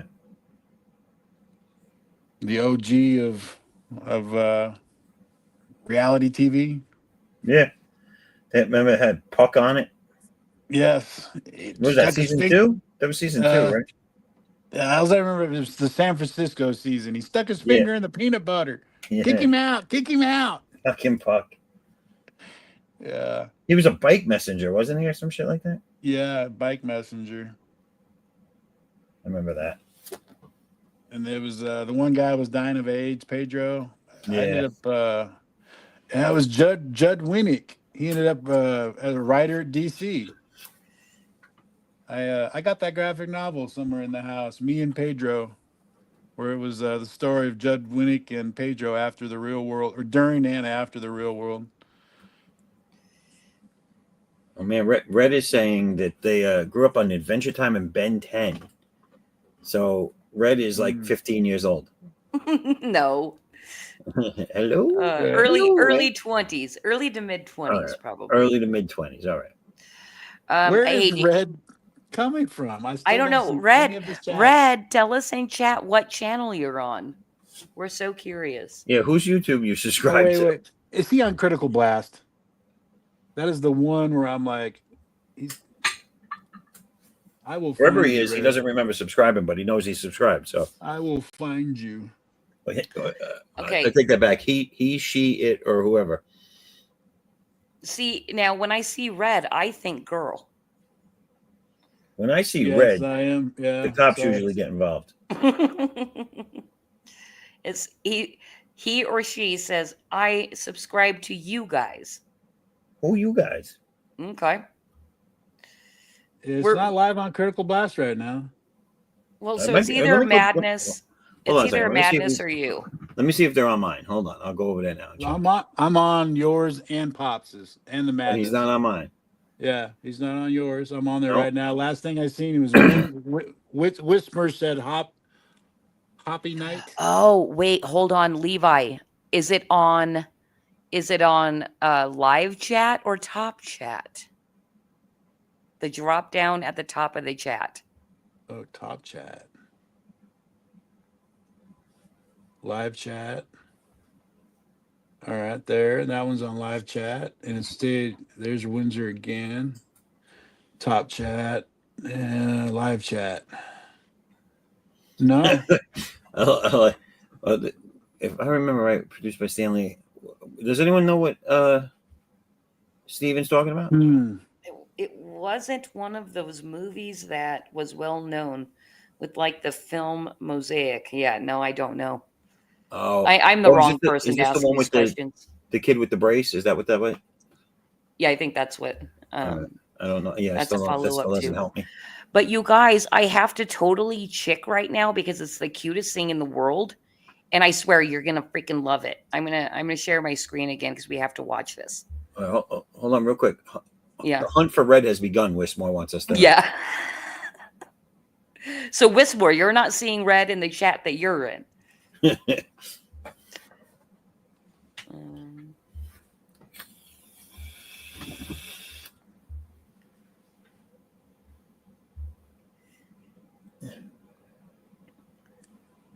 Zaff, just put my screen share on stage. Oh, real I'm quick. sorry. I went No, back. it's fine. Here we go. Okay, this is the cutest thing in the entire world, at least for a week for me. Oh, look at that. Yes.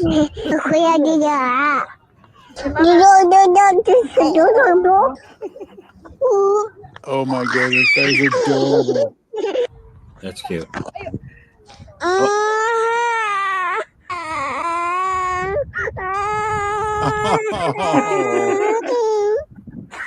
Oh. It's all right. Shake it up. Shake it up. Right? Yeah, seriously.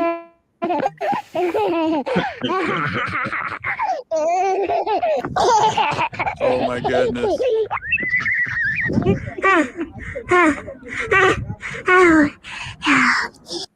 That is so cute.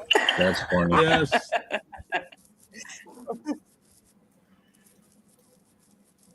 Yes, Red has. He's got ninja skills, man. Yeah.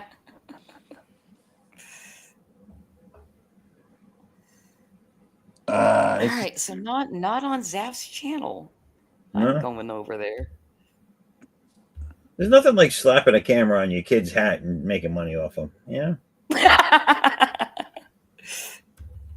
If only it were that easy. No kidding. Well, that kid is now officially a content creator.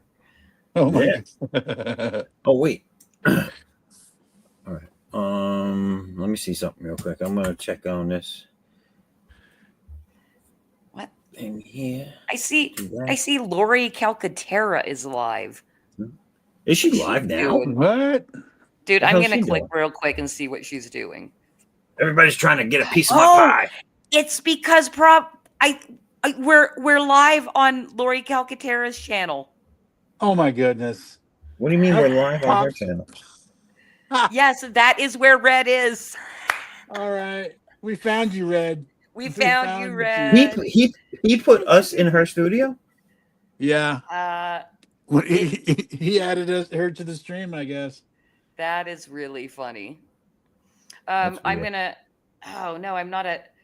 So We're probably streaming everywhere right now. Pops probably came home, just started clicking buttons. Yeah, it's loaded over here. There's all of his comments. Yeah. that's so funny. When did we start drawing? Tonight or in general? I started You drawing when I got was a kid. you guys. I found the ninja. I earned 10 points. 10 points.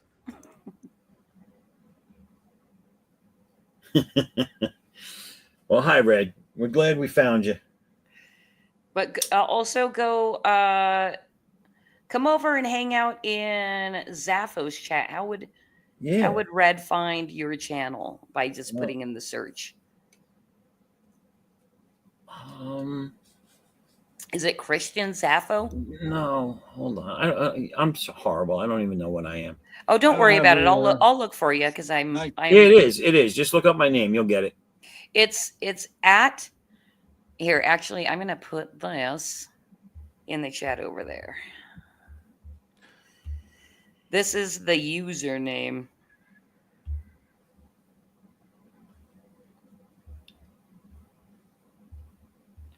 Yeah, so Red, you can come hang out where more people are. Christian Zaffo 8432. Yes. At Christian Zaffo 8432. I'm helping. You are amazing. And I greatly appreciate it. And this is why you guys do my collaboration and give me free art. Totally, yes. Oh, that's awesome.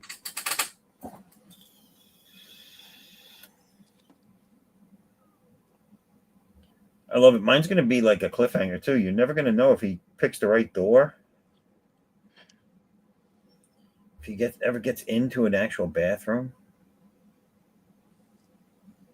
Did he go or not? Was there a changing table in there? What happened?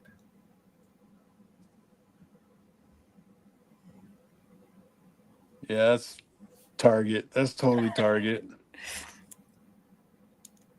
Now, Wistmore, I'm going to start calling you Wisty if you keep calling me Flippy. Flippy, hey, Flippy. Flippy.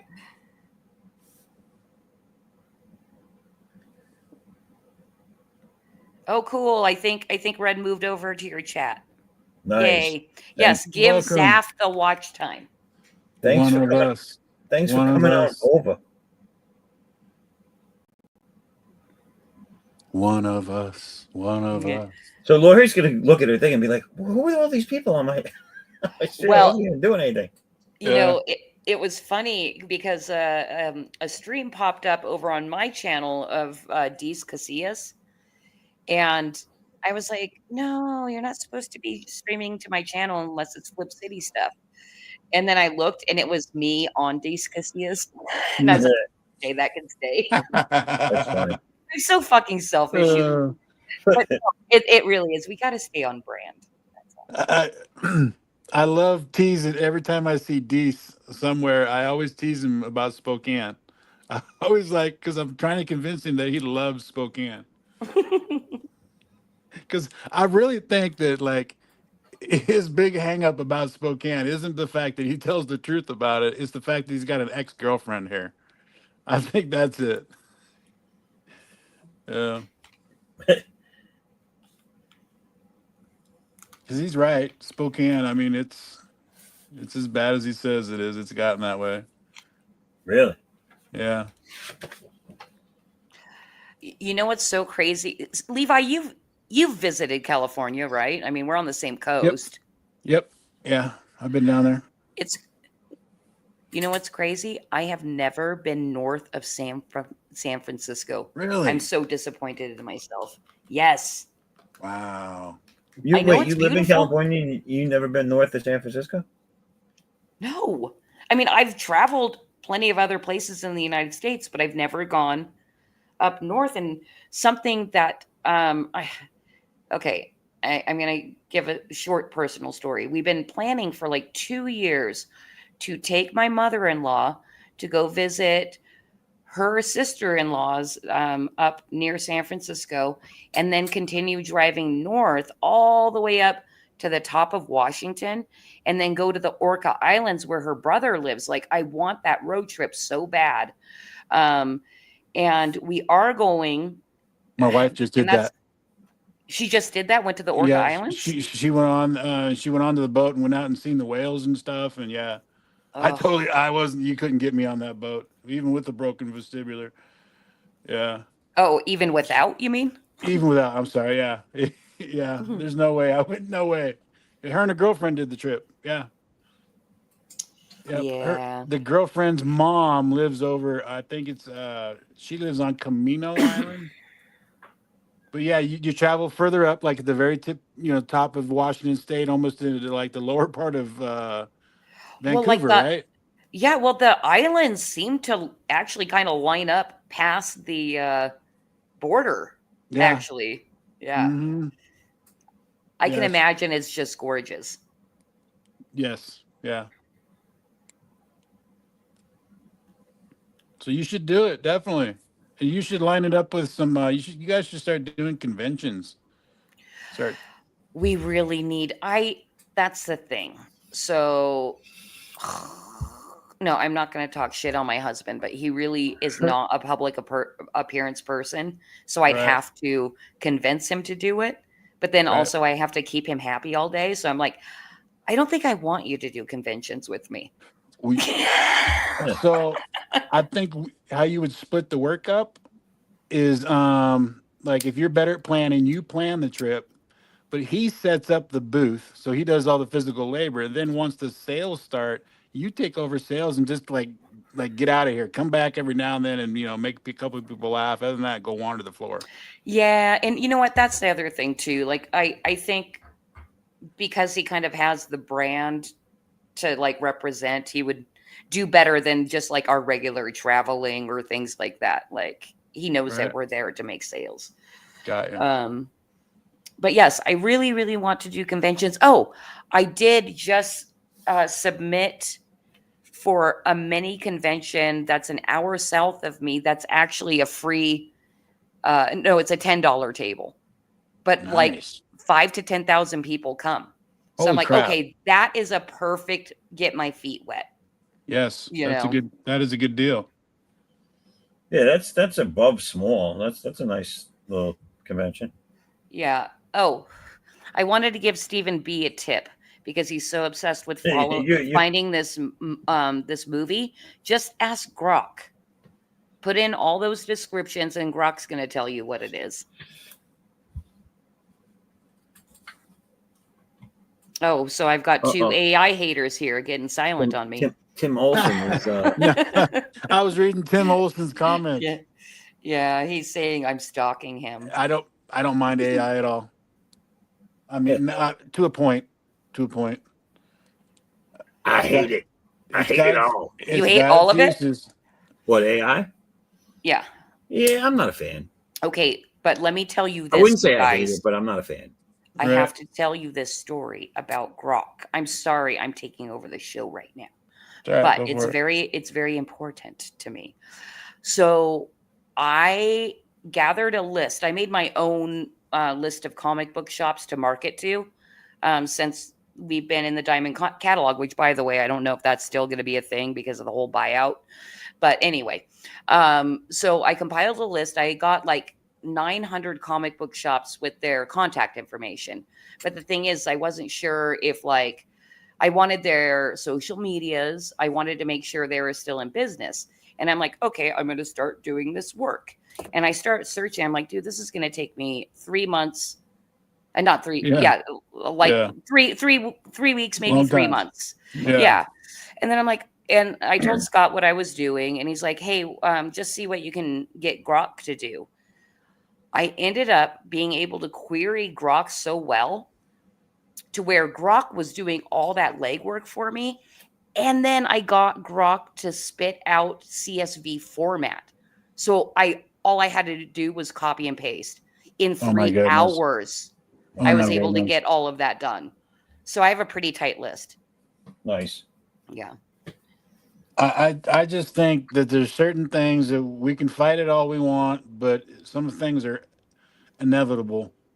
And I think a portion of AI is inevitable, just like I think a portion of digital currency is inevitable. And the faster people learn to use it as a tool themselves, the better we'll be. You know, because we need as AI is programmable, right? And so with the more good people that are throwing prompts at it, the more the hopefully the better and the gooder it will be versus do you remember the original AI that Google came out with, like, oh my goodness, I want to say like 10 years ago, the one that they turned racist within 24 hours? You remember that one? I don't think I Oh remember, my but I'm sure I've goodness. heard the story. Yes, Google this story. Like, so it took prompts, and the AI would gain its intelligence through what the questions you asked it. And by, I want to say within 24 hours, people started messing with it so bad that it started quoting Adolf Hitler. Like, it was that freaking racist within 24 hours based on prompts. But there's a lot of things that they've made AI start doing. Like they've uh, one of them, no matter what you tell it, it won't put a white person up. You can tell them to put a white person up, and it'll put Yeah, it like an American Indian. right.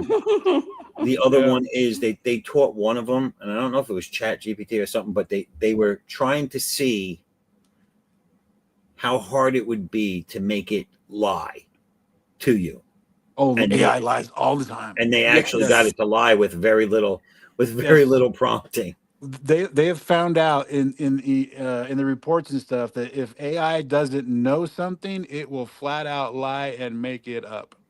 Right. So Yeah. all you have to do to make it lie is to not give it access to the information. Right.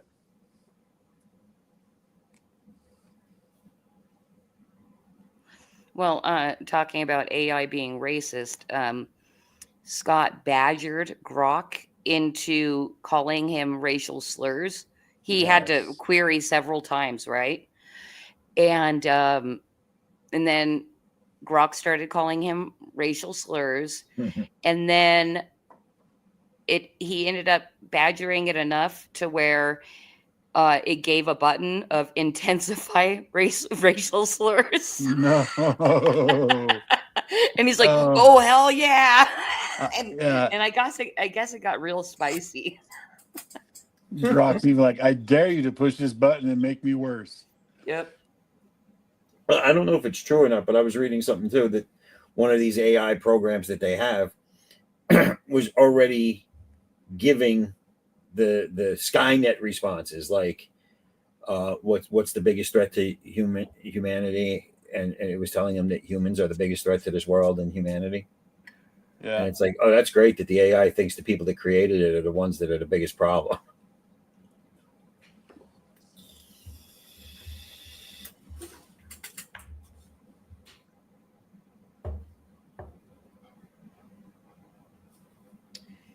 I don't understand what Wismore is saying though. Tay AI, I think.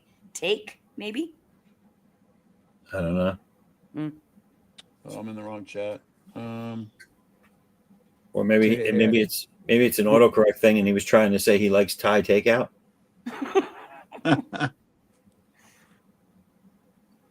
Worth it. So, Krista, you didn't put up my. Oh yeah. You I forgot because we were on the campaign for a while. What are we looking for again? Just my pre-launch pages. There should be an Indiegogo page for the ADDAX and a Kickstarter one. Okay. I think he's adding on to his comment above. He says, I've been wanting to try smaller art markets to see if they're worth it. Which one of you was that? Whose What? car alarm? No, that wasn't me. Oh, it was my house. Gotcha. It was Uber.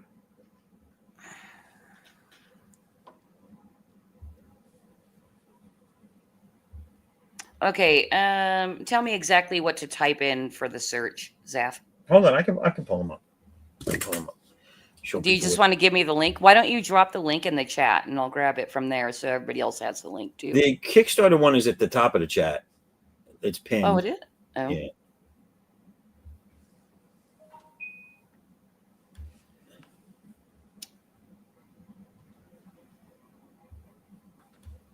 Oh, no, that's not what I want to do.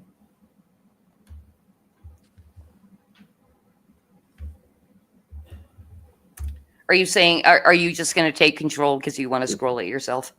No. I'm dropping the Kickstarter link now. Okay. In the chat. I did scroll up, by the way. It wasn't there? No, I have it. I have it. Okay. All right. So yeah. I'll scroll for you. I'm going to share my screen. I mean, they're only a Kickstarter page, sign up page. There's nothing. Oh, really- that's right.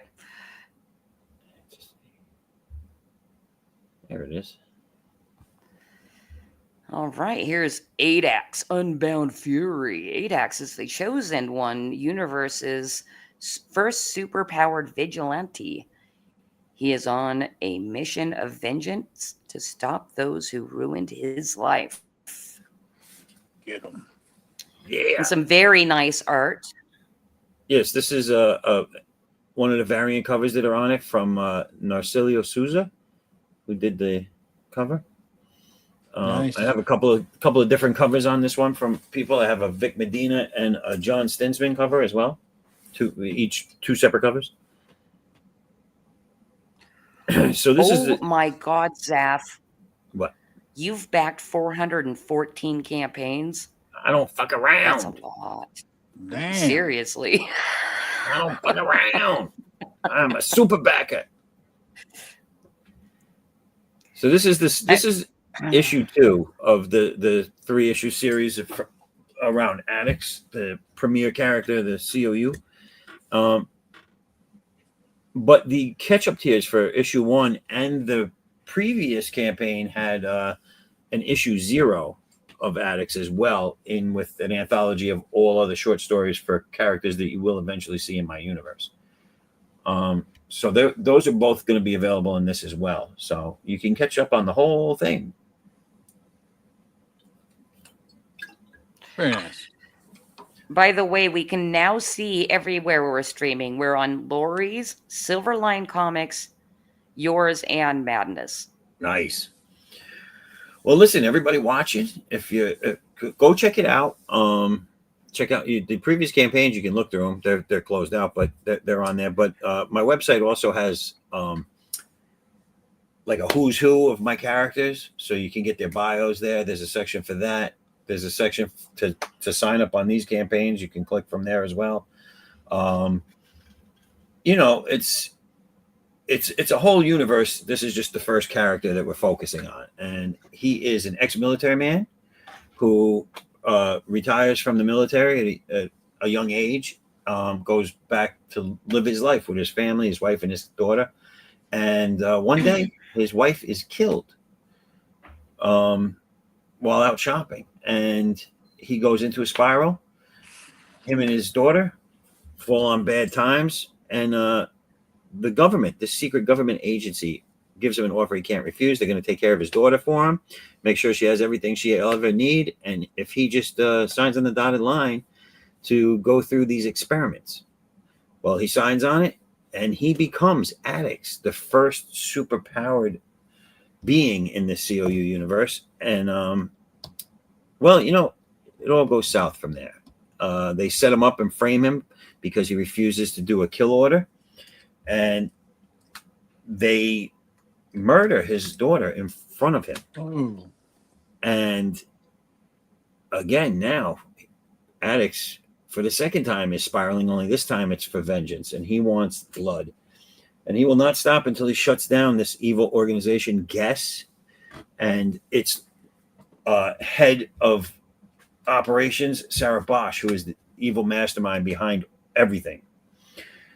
But there's a lot of intricacies to the story, so you gotta buy it to check it out.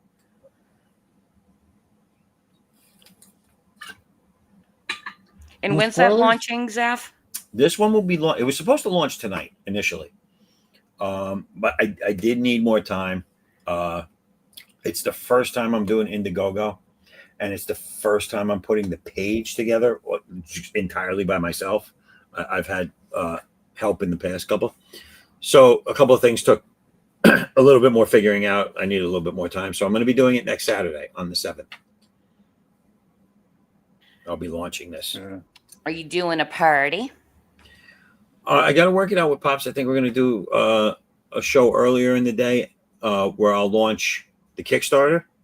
And then come back here a week from today. And on this show, I'll be launching the Indiegogo Nice. campaign. So we're going to be launching them both on the same day, but at different times. So go sign up.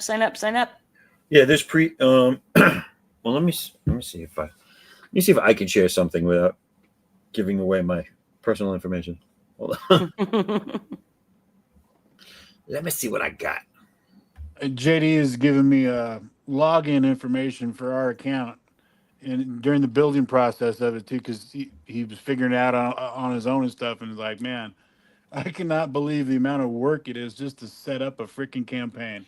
Yeah, there's a lot. Okay, so there's some things on this that I still got to do, but I'll show you the Kickstarter one. Let me share my screen. Da-da-da.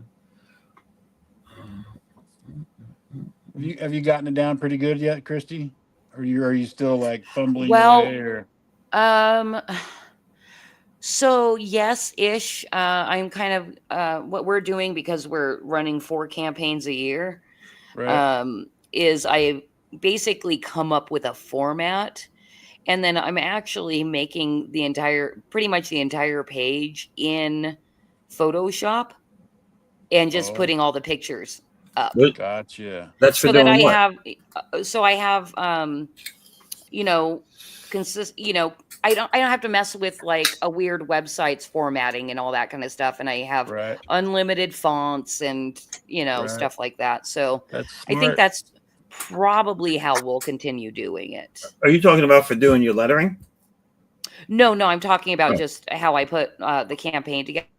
Oh, I got And you. the format will stay the same, like giving a preview of the lead parody. And we have sections in the magazine. So that's kind of like the sections that we're giving tiny glimpses of what will be in Right. the magazine. Like we have a More Laughs page, and we have one-off comic strips and stuff like that. So it is making it go a bit faster. The only thing is because we're on such a tight turnover all the time, that a lot of stuff isn't actually in our hands until about 2 weeks before we're ready to publish.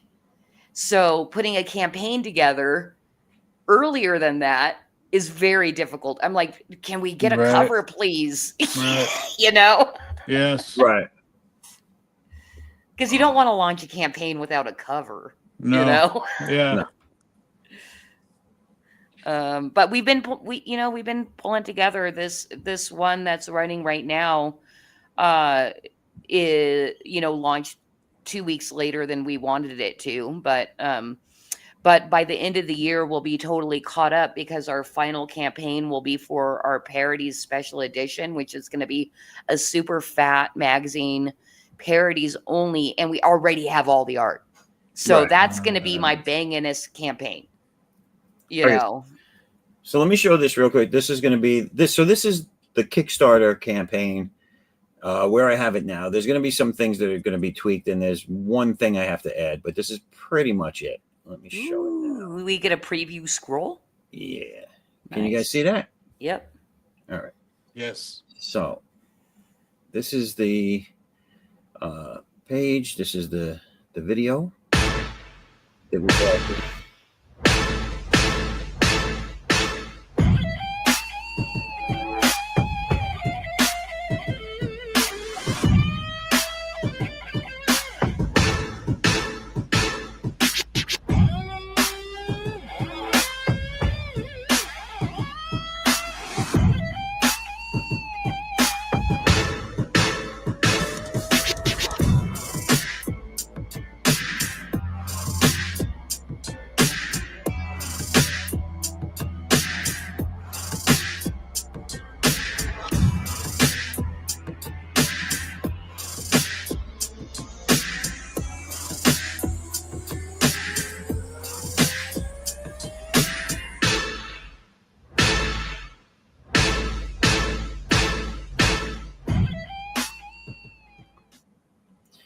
So it's really weird watching that because I've, when this campaign hasn't even launched yet, but when you're the creator and you deal with the pages every day, it's like, and I'm already getting ready to start the next book and I have the drawing started. I'm like, oh, these are old pages. And I'm like, oh, wait a minute, they're not even out yet. Yeah. Yeah. I've been seeing them for like the last 6 months, 7 months, and it's like, wait, these ain't even out yet. But okay, so it's going to be running for 35 days. This campaign. It has the catch-up tiers, like I said, and you get a little story here. So I'll read this out to you guys real quick. This universe is a place filled with action and adventure, fantastical beings, and filled with mysticism. You'll discover new worlds and familiar deities. Immerse yourself into all types of genre, from sci-fi and steampunk to supernatural, and of course, superheroes. This universe is meant to entertain and reinvigorate the imagination, so leave all your cares and worries at the door and enter the C.O.U. This campaign is for the funding of ADDAX Unbound Fury #2, and it will help pay for variant cover artists as well as colorists and printing and shipping. And Nice. this is a little bit of where, that illustration's so old. It's horrible. It's outdated. All of these are outdated. Oh my God, I gotta change them all. I gotta redo the whole book, people. So this is a little bit of where we left off and where we're going, kind of real quick. So I'm gonna leave that there. You guys can check that out when the campaign drops.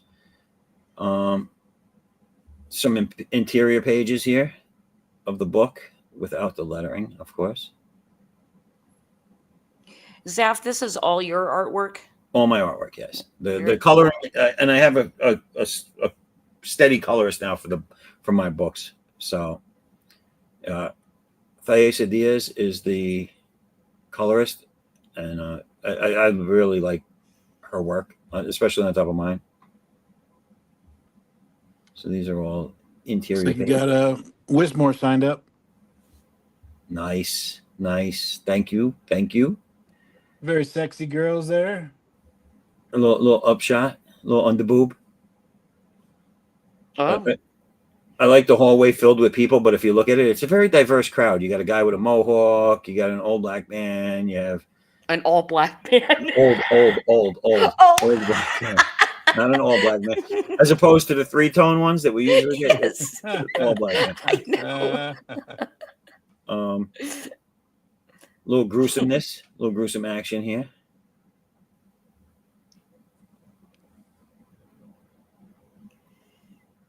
Some more, any time to show the underboob.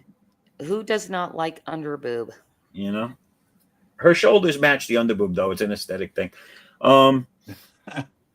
So we have cover A here. Cover A is by Victor Medina, who has been doing has done a cover for me 3 times. Now, this is the 3rd time. And I will be asking him for a cover every time, as long as he's willing to do them. He's a great artist. I like his style. And so he's got the cover A here. I think he had the cover A in the last one, too. So that's the first cover. Cover B is... this is my artwork. It's of the Backup Stories character, Jinan, who is an Asian American bounty hunter in the Old West,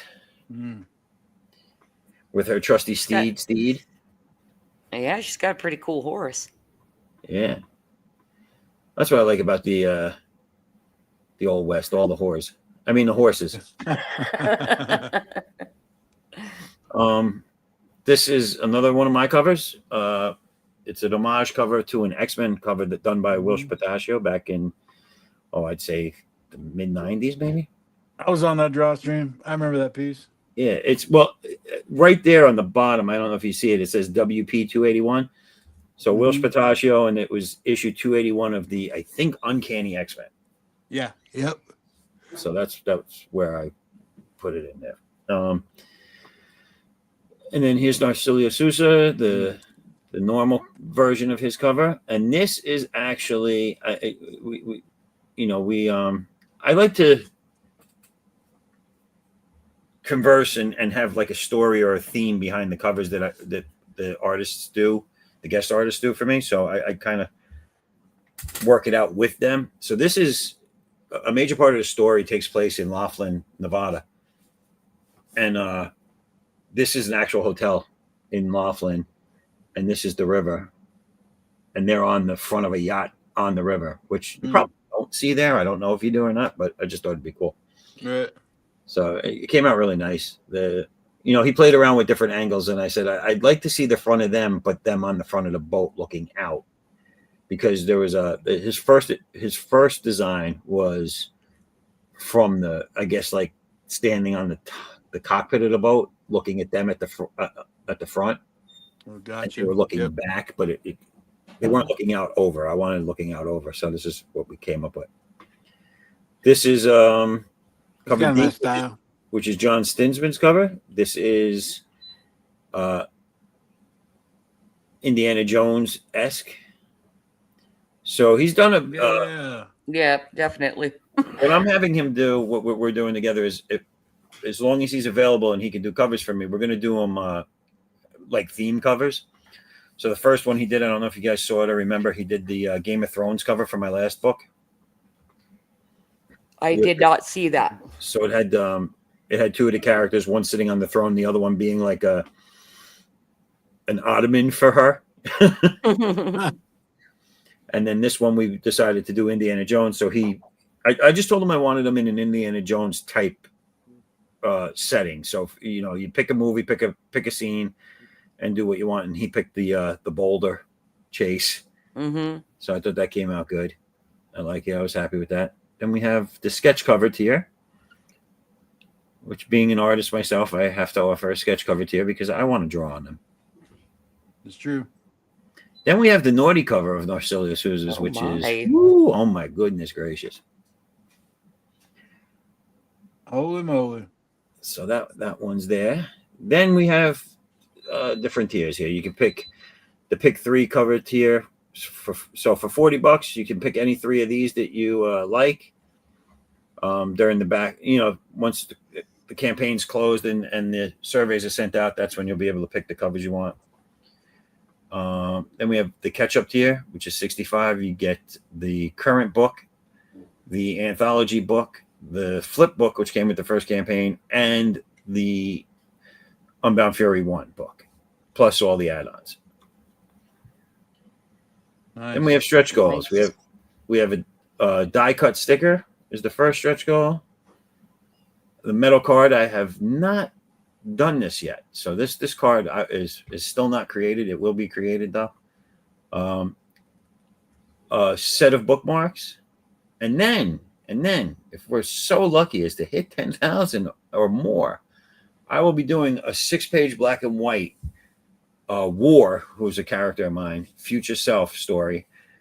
It's going to be an ash can, and it's also it's going to have 6 pages of black and white story plus 6 pages of a sketch section, which will be character sketches, maybe a couple of page breakdowns, a whole bunch of different stuff in the creation process. So that'll be added in for free too if we hit that mark. Nice. Cool. Yeah. And as far as add-ons, so I don't have these available yet. Again, these are in the works, so I'll drop the images in as the campaign goes on as I get them. But there's 2 new sketch cards that are going to be available as an add-on. Also, 4 new character bio tablets, which, if you look down here on the character tablets, this is how they're set up. Basically like an info card on the character. It gives you their stats, their bio, and an image. And they're heavy card stock, nice quality. And then I'm also offering the old tablets as an add-on. You can still get those, as well as the first 2 card sets that I did. So there was 12 in the first set, and there's these 7 here for the second series. So those will be add-ons. And like a nice campaign. Yeah, so I as you can see, I have a few more options than Levi's one book, one and done campaign, which I probably should have done. It probably would have been much easier. But the book starts, so you're talking 42 pages. Is this book's going to be 42 pages? The standard book is just 42 pages at $12.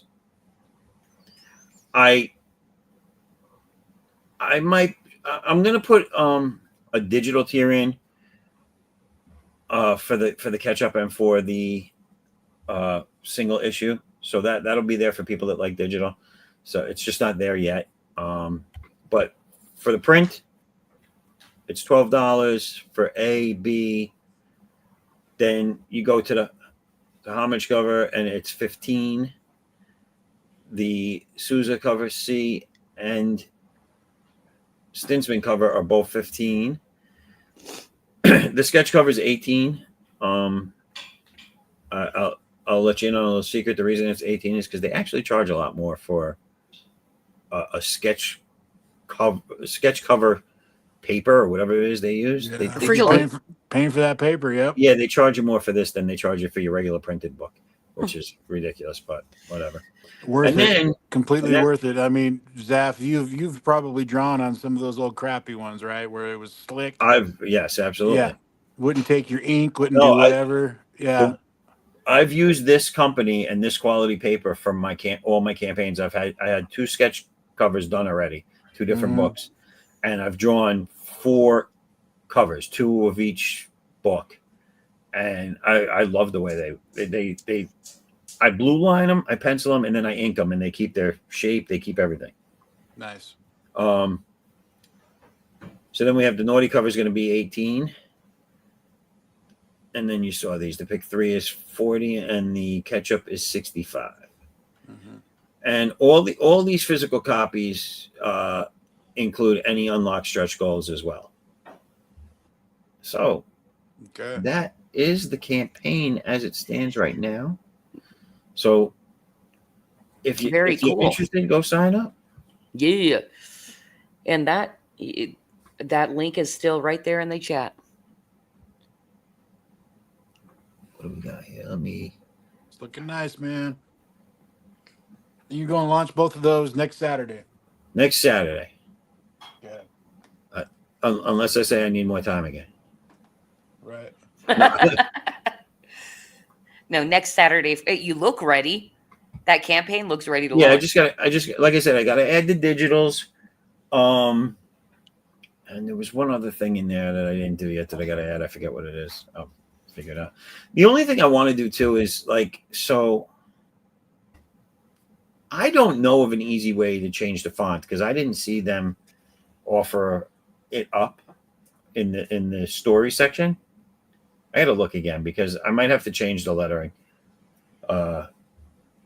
It's not as big and legible as I'd like it to be, but I don't know, something weird is going on there. But I'll fix that. Yeah. But yeah, that's it. So and then I've already started converting some of the stuff over into the Indiegogo. So once I get this completely finished, then it's just a matter of moving everything over. Hooray, another launch party. 1 week away. I can't wait because once this one wraps up, if we're funded, hopefully we're funded. And when this wraps up, that means I'm 1 book away from finishing my first story arc. So that's cool. Oh, great. You going to go trade paperback after that to collect it all, or? I'm still considering it, but I don't know if I want to do that yet, or if I want. I don't know if I want to do each character in their own trade as well, or if I want to get a couple of characters together and then do a trade with both. I might do it after each one. I don't know. Got you. This one would have everything in it, though, so it would be a big trade because it would have the anthology book, the flip book, issue 1, 2, and 3, plus any extras that I want to throw in there, like sketches, any of the prints that were out. Because I have an old print set where I did a collaboration with the professionals. I have, Andy Smith. Who else? You do Graham Nolan. Nolan, Lopresti, Smith. I had Bart Sears, actually. I have one with him. Mm-hmm. And then there's Dan Fraga. Gotcha. I think I got everybody. Yeah, I think that's everybody. The only 2 people that didn't respond to me out of that group, which was funny because they actually were told about it by the other guys, was Art Taber and Billy Tucci. because I had sent them the sketch of their characters, the drawing, the black and white, to Right. see if they were interested in, let me know, yes, no, get approval. The other guys all said yes, and those were the only two that didn't even respond. Yeah. So, Could be anything. It could be your worst fear, or it could just be an honest mistake. People not responding. Oh yeah. Well, I know. It's funny because I mentioned it to Tucci on stream once. I was I wasn't on with him, but I was in the chat and he was addressing it. Mm-hmm. And he said, "Oh, I'm sorry." He goes, "I don't even check that thing." He goes, "I'll go on tonight, check it, and get back to you." And he didn't. And I was like, "All right." Right. Well, people just get busy and forget to. Damn celebrities. Yeah. They have secretly all had strokes. That's why they keep forgetting, right? They have more strokes than a Viking longboat. Oh my God, this industry is full of them. Hell yeah. Who was it Max. I just met? Well, Max, Max. yeah. Max had stroke. Max just had. Max is funny though. Like he's the only guy I know that can have it and then go online and tell you he just had it. Yeah. While smoking a cigarette. Yeah. Yes. Yeah. Fanta was the other one. Yeah. Fanta had a stroke? Well, she's had multiple strokes, but yeah, she had what was it? She had multiple mini strokes and then a pretty decent stroke. And I've heard she's in therapy. Oh my God. now. I'm getting out of the comic game now. Good. You need some kind of workout regimen for sure if you're going to be This sitting at a comic thing table. ain't healthy. Yeah. Yep. Yeah, Doc really should make sure that he's getting some exercise. Well, he drinks a lot of caffeine, so his blood's thin. Does caffeine thin blood? I don't know. I'm just making shit up. I ain't. Okay. I'm like, I thought it was wine. You're talking to the guy that's been drawing and drinking all night, and it's fucking 1:40 in the morning. Dr. Zaffo. You're fired. I know. Yeah, try your malpractice suit.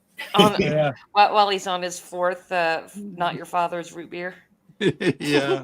Oh, tell me, does it hurt? Does it hurt when you do that? Yes. Then stop doing that. Hey, don't feel bad. You're only the third doctor I've fired. Yeah. All right, guys, I'm going to take off. Thank you for letting me come and hang out with you guys for a while. Thank you so much for coming. Or yes, me as well. Yes. Thank you for choosing your words carefully, Zaff. All right, cool. I'll see you guys around when I see you. Awesome. All right, Christy. Bye Thank now. you. Bye. Bye. Yeah, I'm gonna take off too, Zaff. All right, man. All right. Well, I'll probably wrap this up in a few hours. Drag it on till 3 a.m. You do have you could show up at the draw stream tomorrow too. The regular draw stream is on tomorrow. No. The wife will not have that. Gotcha. Wife will not have that. He's like, I need some time. I got stuff to do tomorrow. Yeah. Let me see if there's anything. Has anything been going on in the chat while we were all talking? Raul showed up. Raul, what up? Raul T. Well, if you're still going to draw, Raul he should jump in. Yeah, Raul, come on in, man. And then we have when he gets big, he'll respond to your emails, Zaff. He'll still think about the little people. That's so nice of you. Yeah. Thank you, Wisdom. Thank you. Have I been emailing you now? Someone's been using my email. You've been sleep emailing, I guess I don't know. Sending out emails in your sleep. When Wisdom starts going off on tangents when it starts getting later, I've noticed.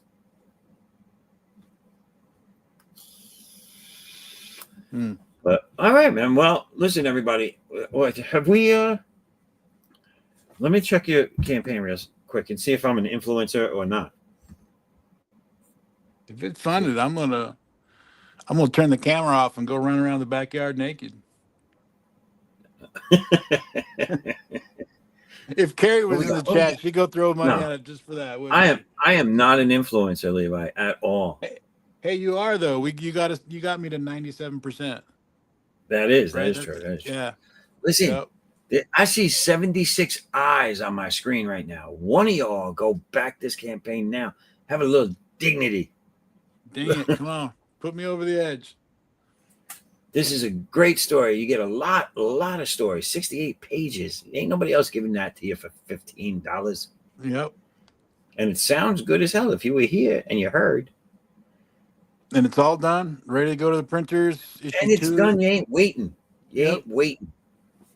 Issue 2 will be on time. You will have volume 1 in your hands sometime in November. And there's literally 2 buttons to press when you get there. You either want 75 copies of it or you want one. Dude, I had to make I had 3 people order multiple copies. I had to create that tier for one of them. Wow. They contacted me. They're like, "Hey, I want to order 10 of these things." And I was That's like, good. "Holy crap!" Yeah, I'm looking at it now. It says it's the $75 one has the one backer, the one you made it for. Yeah. And the other 2 they just paid up front. They're like, don't worry about it. I was like, "Holy shit!" It is. Is that what it costs? I'm confused. For what? I don't know why my mind just decided it wanted to attempt math at 2 a.m. So I just told it to stop doing that. 5 copies, $15 each is $75 before shipping.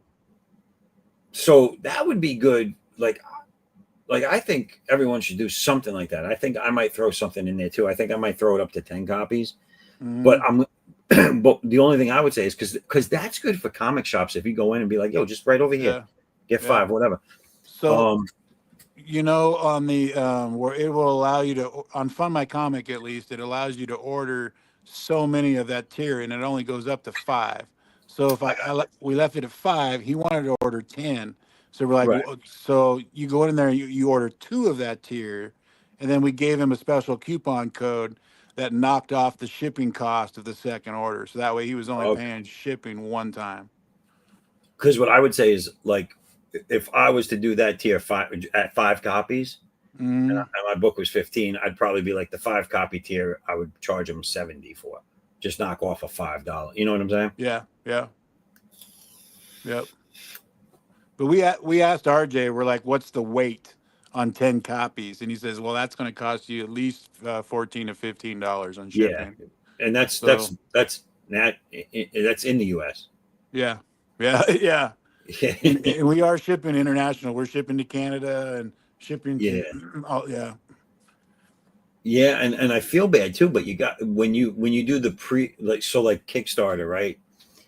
They ask you for what you're going to charge shipping if you're going to do it in, because I always include mine in the campaign, because as someone that's backed, as you saw, 400 something campaigns, right?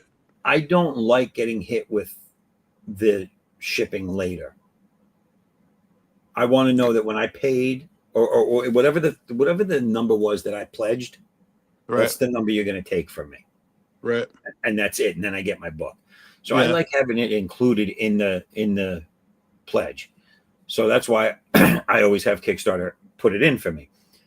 The problem, it's not a problem, but the thing that sucks is that like that's a big nut.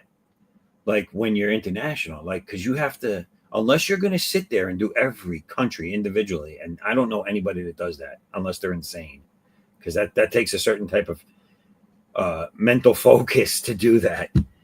You put a standard in, you round it off. Some people will get it cheaper than it costs to ship to them, and some people will pay a little bit more than it costs to ship to them.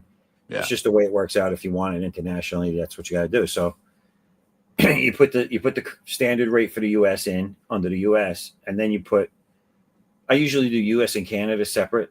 This time I just did US, but I usually did US and Canada separate, and then the rest of the world. And the rest of the world, unfortunately, this time around had to be like $25. Yeah. RJ got it down to 22 for us. Yeah. Well, because there are some places it's like $60 to ship to. Yeah. Yeah. And if you get a lot from there, you're taking a hit. Yeah. And it evens itself out, because some other place is going to be like, well, it's only 18. That's what I'm saying. So yeah. Yep. So when you include it in the pledge, you make it easier for them because they know there's not going to be an extra charge once it's done, but they might have to pay a little more depending on where they live. Yeah. It's all the ups and downs, the chutes and ladders of the doing business this way. I know. You think I was just sitting there thinking, it's like, man, it sure has changed. As a kid, you were punished for not living next to or within bike riding distance of a comic book store. So you were stuck with whatever would get shipped to you or whatever gas station you were kind of stuck with. And it Yeah, was look like, at this. This Wismore. I sent 6 pages to Romania for $68, and I bet Holy you the person crap. on the other, and I bet you the person on the other end had to pay customs for theirs as well, because that's another thing that they're doing everywhere now. Is you're not just shipping it to them and getting hit, but they get hit on the other side in some places. right. Canada started doing that. I shipped a couple of things to Canada in the first campaign, where it was just shipping on my end. Mhm. And now they're getting hit with the customs thing on their end. So I'm shipping it there for $26, and they're paying $22 on their end to Dang. pick it up. It's like, get the Right. fuck out of here. That's crazy. Yeah, That's an extra $40. That's an expensive hobby. it's extortion, dude. These Yeah. governments are extorting their civilians for their mail. It's crazy. Yeah. But listen, the one thing I like about crowdfunding is you get to know the creators on such a personal level that you would never get even in a million years from the big two, because the only time you ever meet them is when you're at a convention and they got to see thousands of people. So you get a quick signature, hi, handshake, maybe, and out. Yep. Maybe you might sneak a selfie in. That's as much of getting to know them and converse with them as you're going to have. In this scene, you get to converse with them through emails and through updates on the campaign, but you also get to go to their websites. You also get to go check them out on YouTube or any of their streaming stuff. And actually, you might get so lucky as to have them talk to you that way. Some people might even bring you on, depending on the situation. Like it's a lot more of an intimate thing. Plus, you get a lot more. You get, and I'm not talking about the tchotchke stuff. I'm talking about, like, you get more pages in these books. You get a better quality book. I think the book quality in the indie scene, especially through crowdfunding, is much better quality than Marvel or DC puts on the shelves. Definitely lasts longer. Indie comics definitely takes care of their fans a lot better, and it's the double-edged sword. Where, like, we were just talking about the cost of things, so we tend to feel, not only are we available to these people, we get to know them, and then we feel a little bit guilty about having to charge them a little bit more than those bastards at Marvel and DC. So you tend to be like, no, I'm going to be nicer to the guy. I'm going to give him, better customer service. And just Right. yeah, or at Yeah, least it's try tough. all those things. But I enjoy it. It's fun. I like it because it's the same for. I can only speak for myself. It's the same for me as a creator. A better experience than I think I would have if I worked for Marvel, because you never, other than a convention, you never see the people reading your books, and you don't get to converse with them. In this form, I get to do this, like I'm doing this stream now, and if I had people backing in the chat and they want to ask me a question, I'll answer it. They can see me working on it right here. Like this page right here will, before the end of this year, well, actually this page right here, actually, because now, like I said, I'm getting the books mixed up because I've been seeing pages for so long. This page right here is actually in the book that's about to start campaigning. Mm-hmm. So people will see this fully colored, fully lettered, and in a book within the next 4.5, 5 months. Yeah. The page that they can watch me draw tonight is going to be in a book that they could be holding in 4 or 5 months. And I think that's cool. I think when I was younger and I was growing up and I was watching Jim Lee and all these guys at their prime doing their books, if I could get to see that, I think I would have thought that was cool. Mm-hmm. I think it's just it's the different levels of for lack of a better word, stardom. You know, Right. where like the big stars, they can afford to go to the conventions versus the blue collar guys that help run the companies and aren't quite the super, like the B level guys would come along and just be like, look, I could go to this convention and sure I could make some money, but I'm a blue collar worker for comics. I would actually make more money sitting at home at my table all weekend, you know, like and take the paycheck there. I could make more money doing my job than I could supplementing my income, you know, because you got the big stars that are basically almost paid to be there, and then you have Yeah. guys that are actually trying to make a living at it, and you know, and a lot of the worker bees, you know, Right. would rather stay at home and make money, the guaranteed money. You know, Well, my buddy Andy Owens, like, so you sit there and watch him ink 2 pages. You know, and you're like, okay, well, if your page rate is $125 a page, you know, I just watched him make $250 in a day. You know, so that's a guaranteed paycheck versus going to a convention where there might be costs because you're not a big star. And then the one convention, there was only one convention where we actually got tables right next to each other. And for lack of a better term, you know, he moped and cried over this 3 day weekend about uh, the amount of money. He's like, you know, I probably could have made more money sitting at home inking. And it wasn't until a dealer showed up at Sunday night, and the dealer had made money, and the dealer loved artwork, and I couldn't believe it. I sat there and I watched Andy makes like $700 in a half hour. isn't You that know, amazing? Yeah. yeah, because the guy was just like, I'll buy this artwork, I'll buy this, I'll buy this, I'll buy this.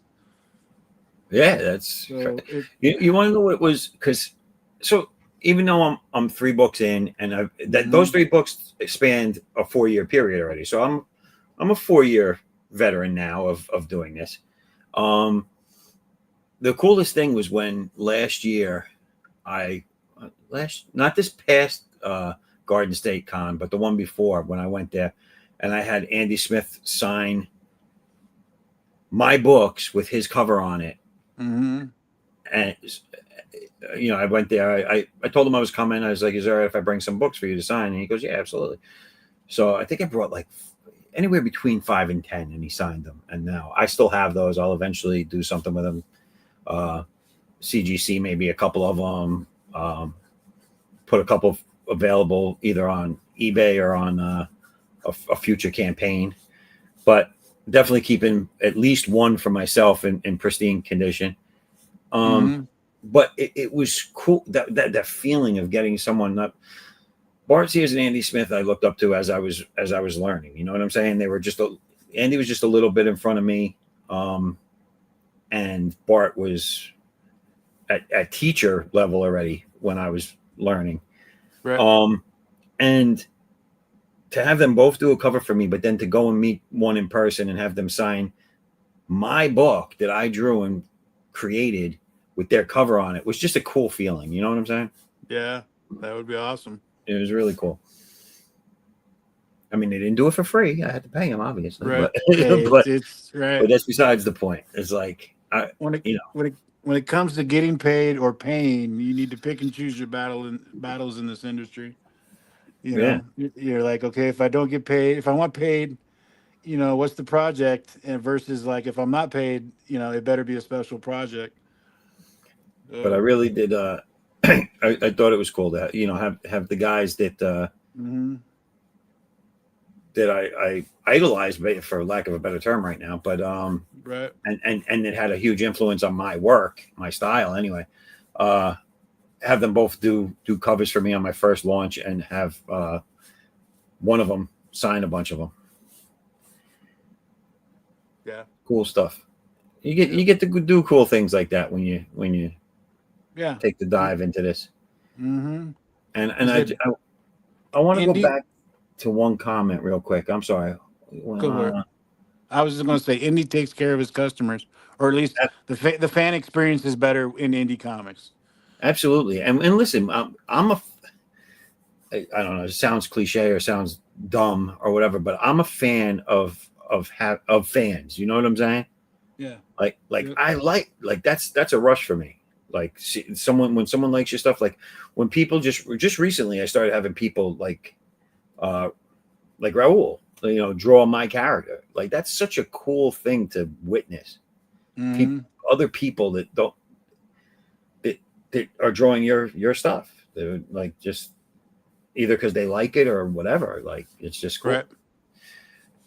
But Wistmore, when you're big and you'll still respond to my emails, I'm gonna save this just so you remember that you said it. But also, I also want you to not just to respond to my emails, but I want you to hook me up with some of your peeps. Like, you know what I'm saying? Push my stuff. When you're big, man, help a brother out. I'll still be down here on the ground floor. Make some introductions. It makes my life easier if people that come in after me get bigger than me faster, because then I can be like, yo, you remember me? Hook me up. We used to hang out. We used to hang out. We went to different schools together. Yeah. Well, all right, man. Zaff, thanks for having me on, man. I'm going to hit the hay. Absolutely. Levi, it's been a pleasure. Always a pleasure. And yeah, if you're up and you have the energy and time, next Saturday is a big launch day for me. I'll be doing one earlier and one later. Gotcha. We have very cool. But Wistmore is wishing you a good night. All right, man. Kevy. Thank you, man. Kevy, I guess. Kevy, yeah. I got you, man. I knew what you were saying. It was right there beside K. There it is. All right, talk to you guys later, man. Later. All right. Well, we're back down to me. So let me go see if there's anything I missed. My first fan artist is now my wife. Oh, that's awesome. That is awesome. My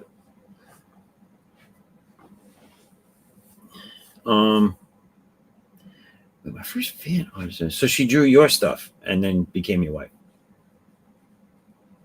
Yes, that's the way to do it, you know? You should write a story about that. So it looks like I got more done this week than I did last week on my to-do list for the stream. So I finished this one. Just want to show you guys. Finish this one up. Got that background in there now. Window with a little seating bench in front of it. He's all done. And oh, wait. We ain't going home yet. I gotta do this off. It's gotta finish on the stream, otherwise I didn't complete the page on stream. But I want to thank everybody for being here tonight and hanging out with us in the chat. And listen, don't be shy. If you want to come on or you're not sure, listen, we're friendly. We don't bite. I'll let you on as long as you're not a complete douche canoe. And yeah, it's fun. It's always fun to hang out and see the people you're chatting with and to talk to them and to hear them. It's fun to hear the people you're talking with. It's an old school thing that us old folks like to do, is actually talk to people. But yeah, this one here is now done. This page. So this is colorist ready. This one making some pretty decent progress on the finishes. Still got a lot to do on it though, but I should be able to knock that out tomorrow. And then that leaves me with this and the ad. I don't know if you guys remember, if you were here last week, I started I do a satirical ad in each one.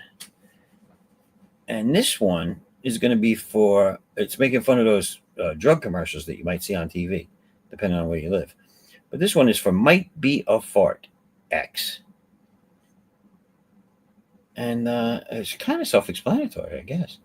But down here, I'm going to have a whole bunch of side effects that it might cause, all of them being at least twice as bad as what it's curing, because that's what they do. And that's that's where we're at with that. So, oh, look, we have Woodham. Woodham, what's going on? Nice, thank you. Please don't bite the douche canal. No, you never want to bite the douche canal. That just doesn't taste good, is what I'm saying. But that being said, I think I'm going to retire a little bit earlier this week than most. Have we hit the 5-hour mark? No, we're way shy of the 5-hour mark. Oof, slipping, falling, can't get up. You know what I'm saying?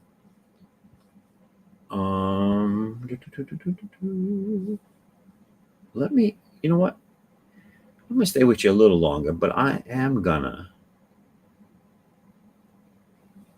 play this real quick because I have been negligent and I need to show some sponsorships here from the madness. So sit back, relax to the cool sounds of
well, these commercials go by faster than faster. You know what I'm saying?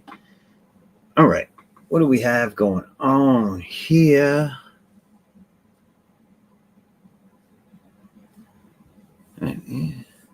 Good night. See you in the future.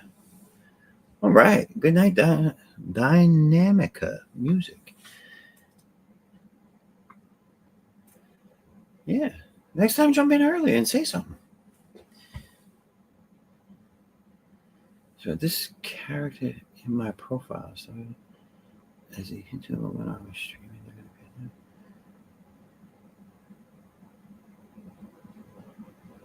Ah. Huh? Is it? Are you talking about the story about how you met your? What the hell's going on? Is it how you met your wife? Is that what we're talking about? I'm sure I've been drinking whiskey. I'm sorry. I like seeing people in the future. You like seeing people from the future in the future? Is that like, hey, I'll see you tomorrow, and then you see him and you like doing that? Ah, yes, the wife. Okay. Makes more sense now. I got confused. It's not easy to confuse me, Whisper. Easily confused.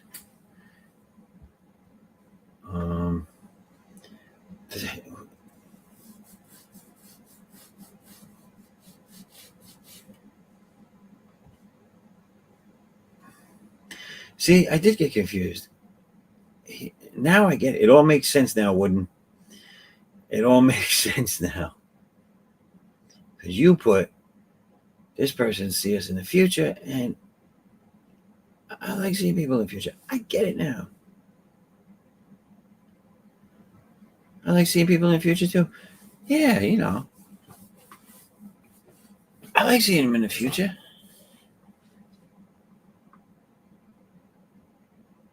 Seeing them in the past ain't always great, but seeing them in the future is all right. All right.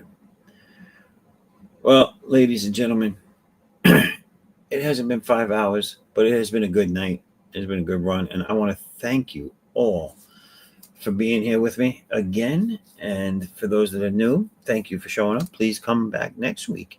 Next week's going to be a big week here, for me anyway. It'll be the launch of the new campaign. If you haven't already done so, please, the links are in the chat. go sign up for the pre-launches and go subscribe to me. Go subscribe to my website. I don't know how I can show it to you. How do I show it to you? There it is, right there under my name, under the chosen one. It says foresight11.com. Go there, subscribe. It's free. And on there, you'll have all the links to my socials, and as well, you'll have the links to any current campaigns, which right now are the 2 sign-up sheets, Indiegogo and Kickstarter. There's links to them there. So just go there. It's all your one-stop shopping. Go there, sign up, click the links, sign up. And there's some stuff on there you might be interested in. There's some character bios from characters in my universe. There's some story there. Check it out. Check it out. It's all free. The campaign is not free, but I'm sure you'll want to check it out. All right. Until next time, everybody. Like I said, be here next week for the launch. We're also launching, so we'll be launching the Indiegogo on this show next week. But, and I have to talk to Pops on the Madness Network. We're going to be doing, earlier during the day, we're going to be doing a launch for the Kickstarter one. So that'll be available first. So keep your eyes and ears open for the ADDAX Unbound Fury 2 launch. All right? And until we all see each other again in the future, good night. And yeah, later.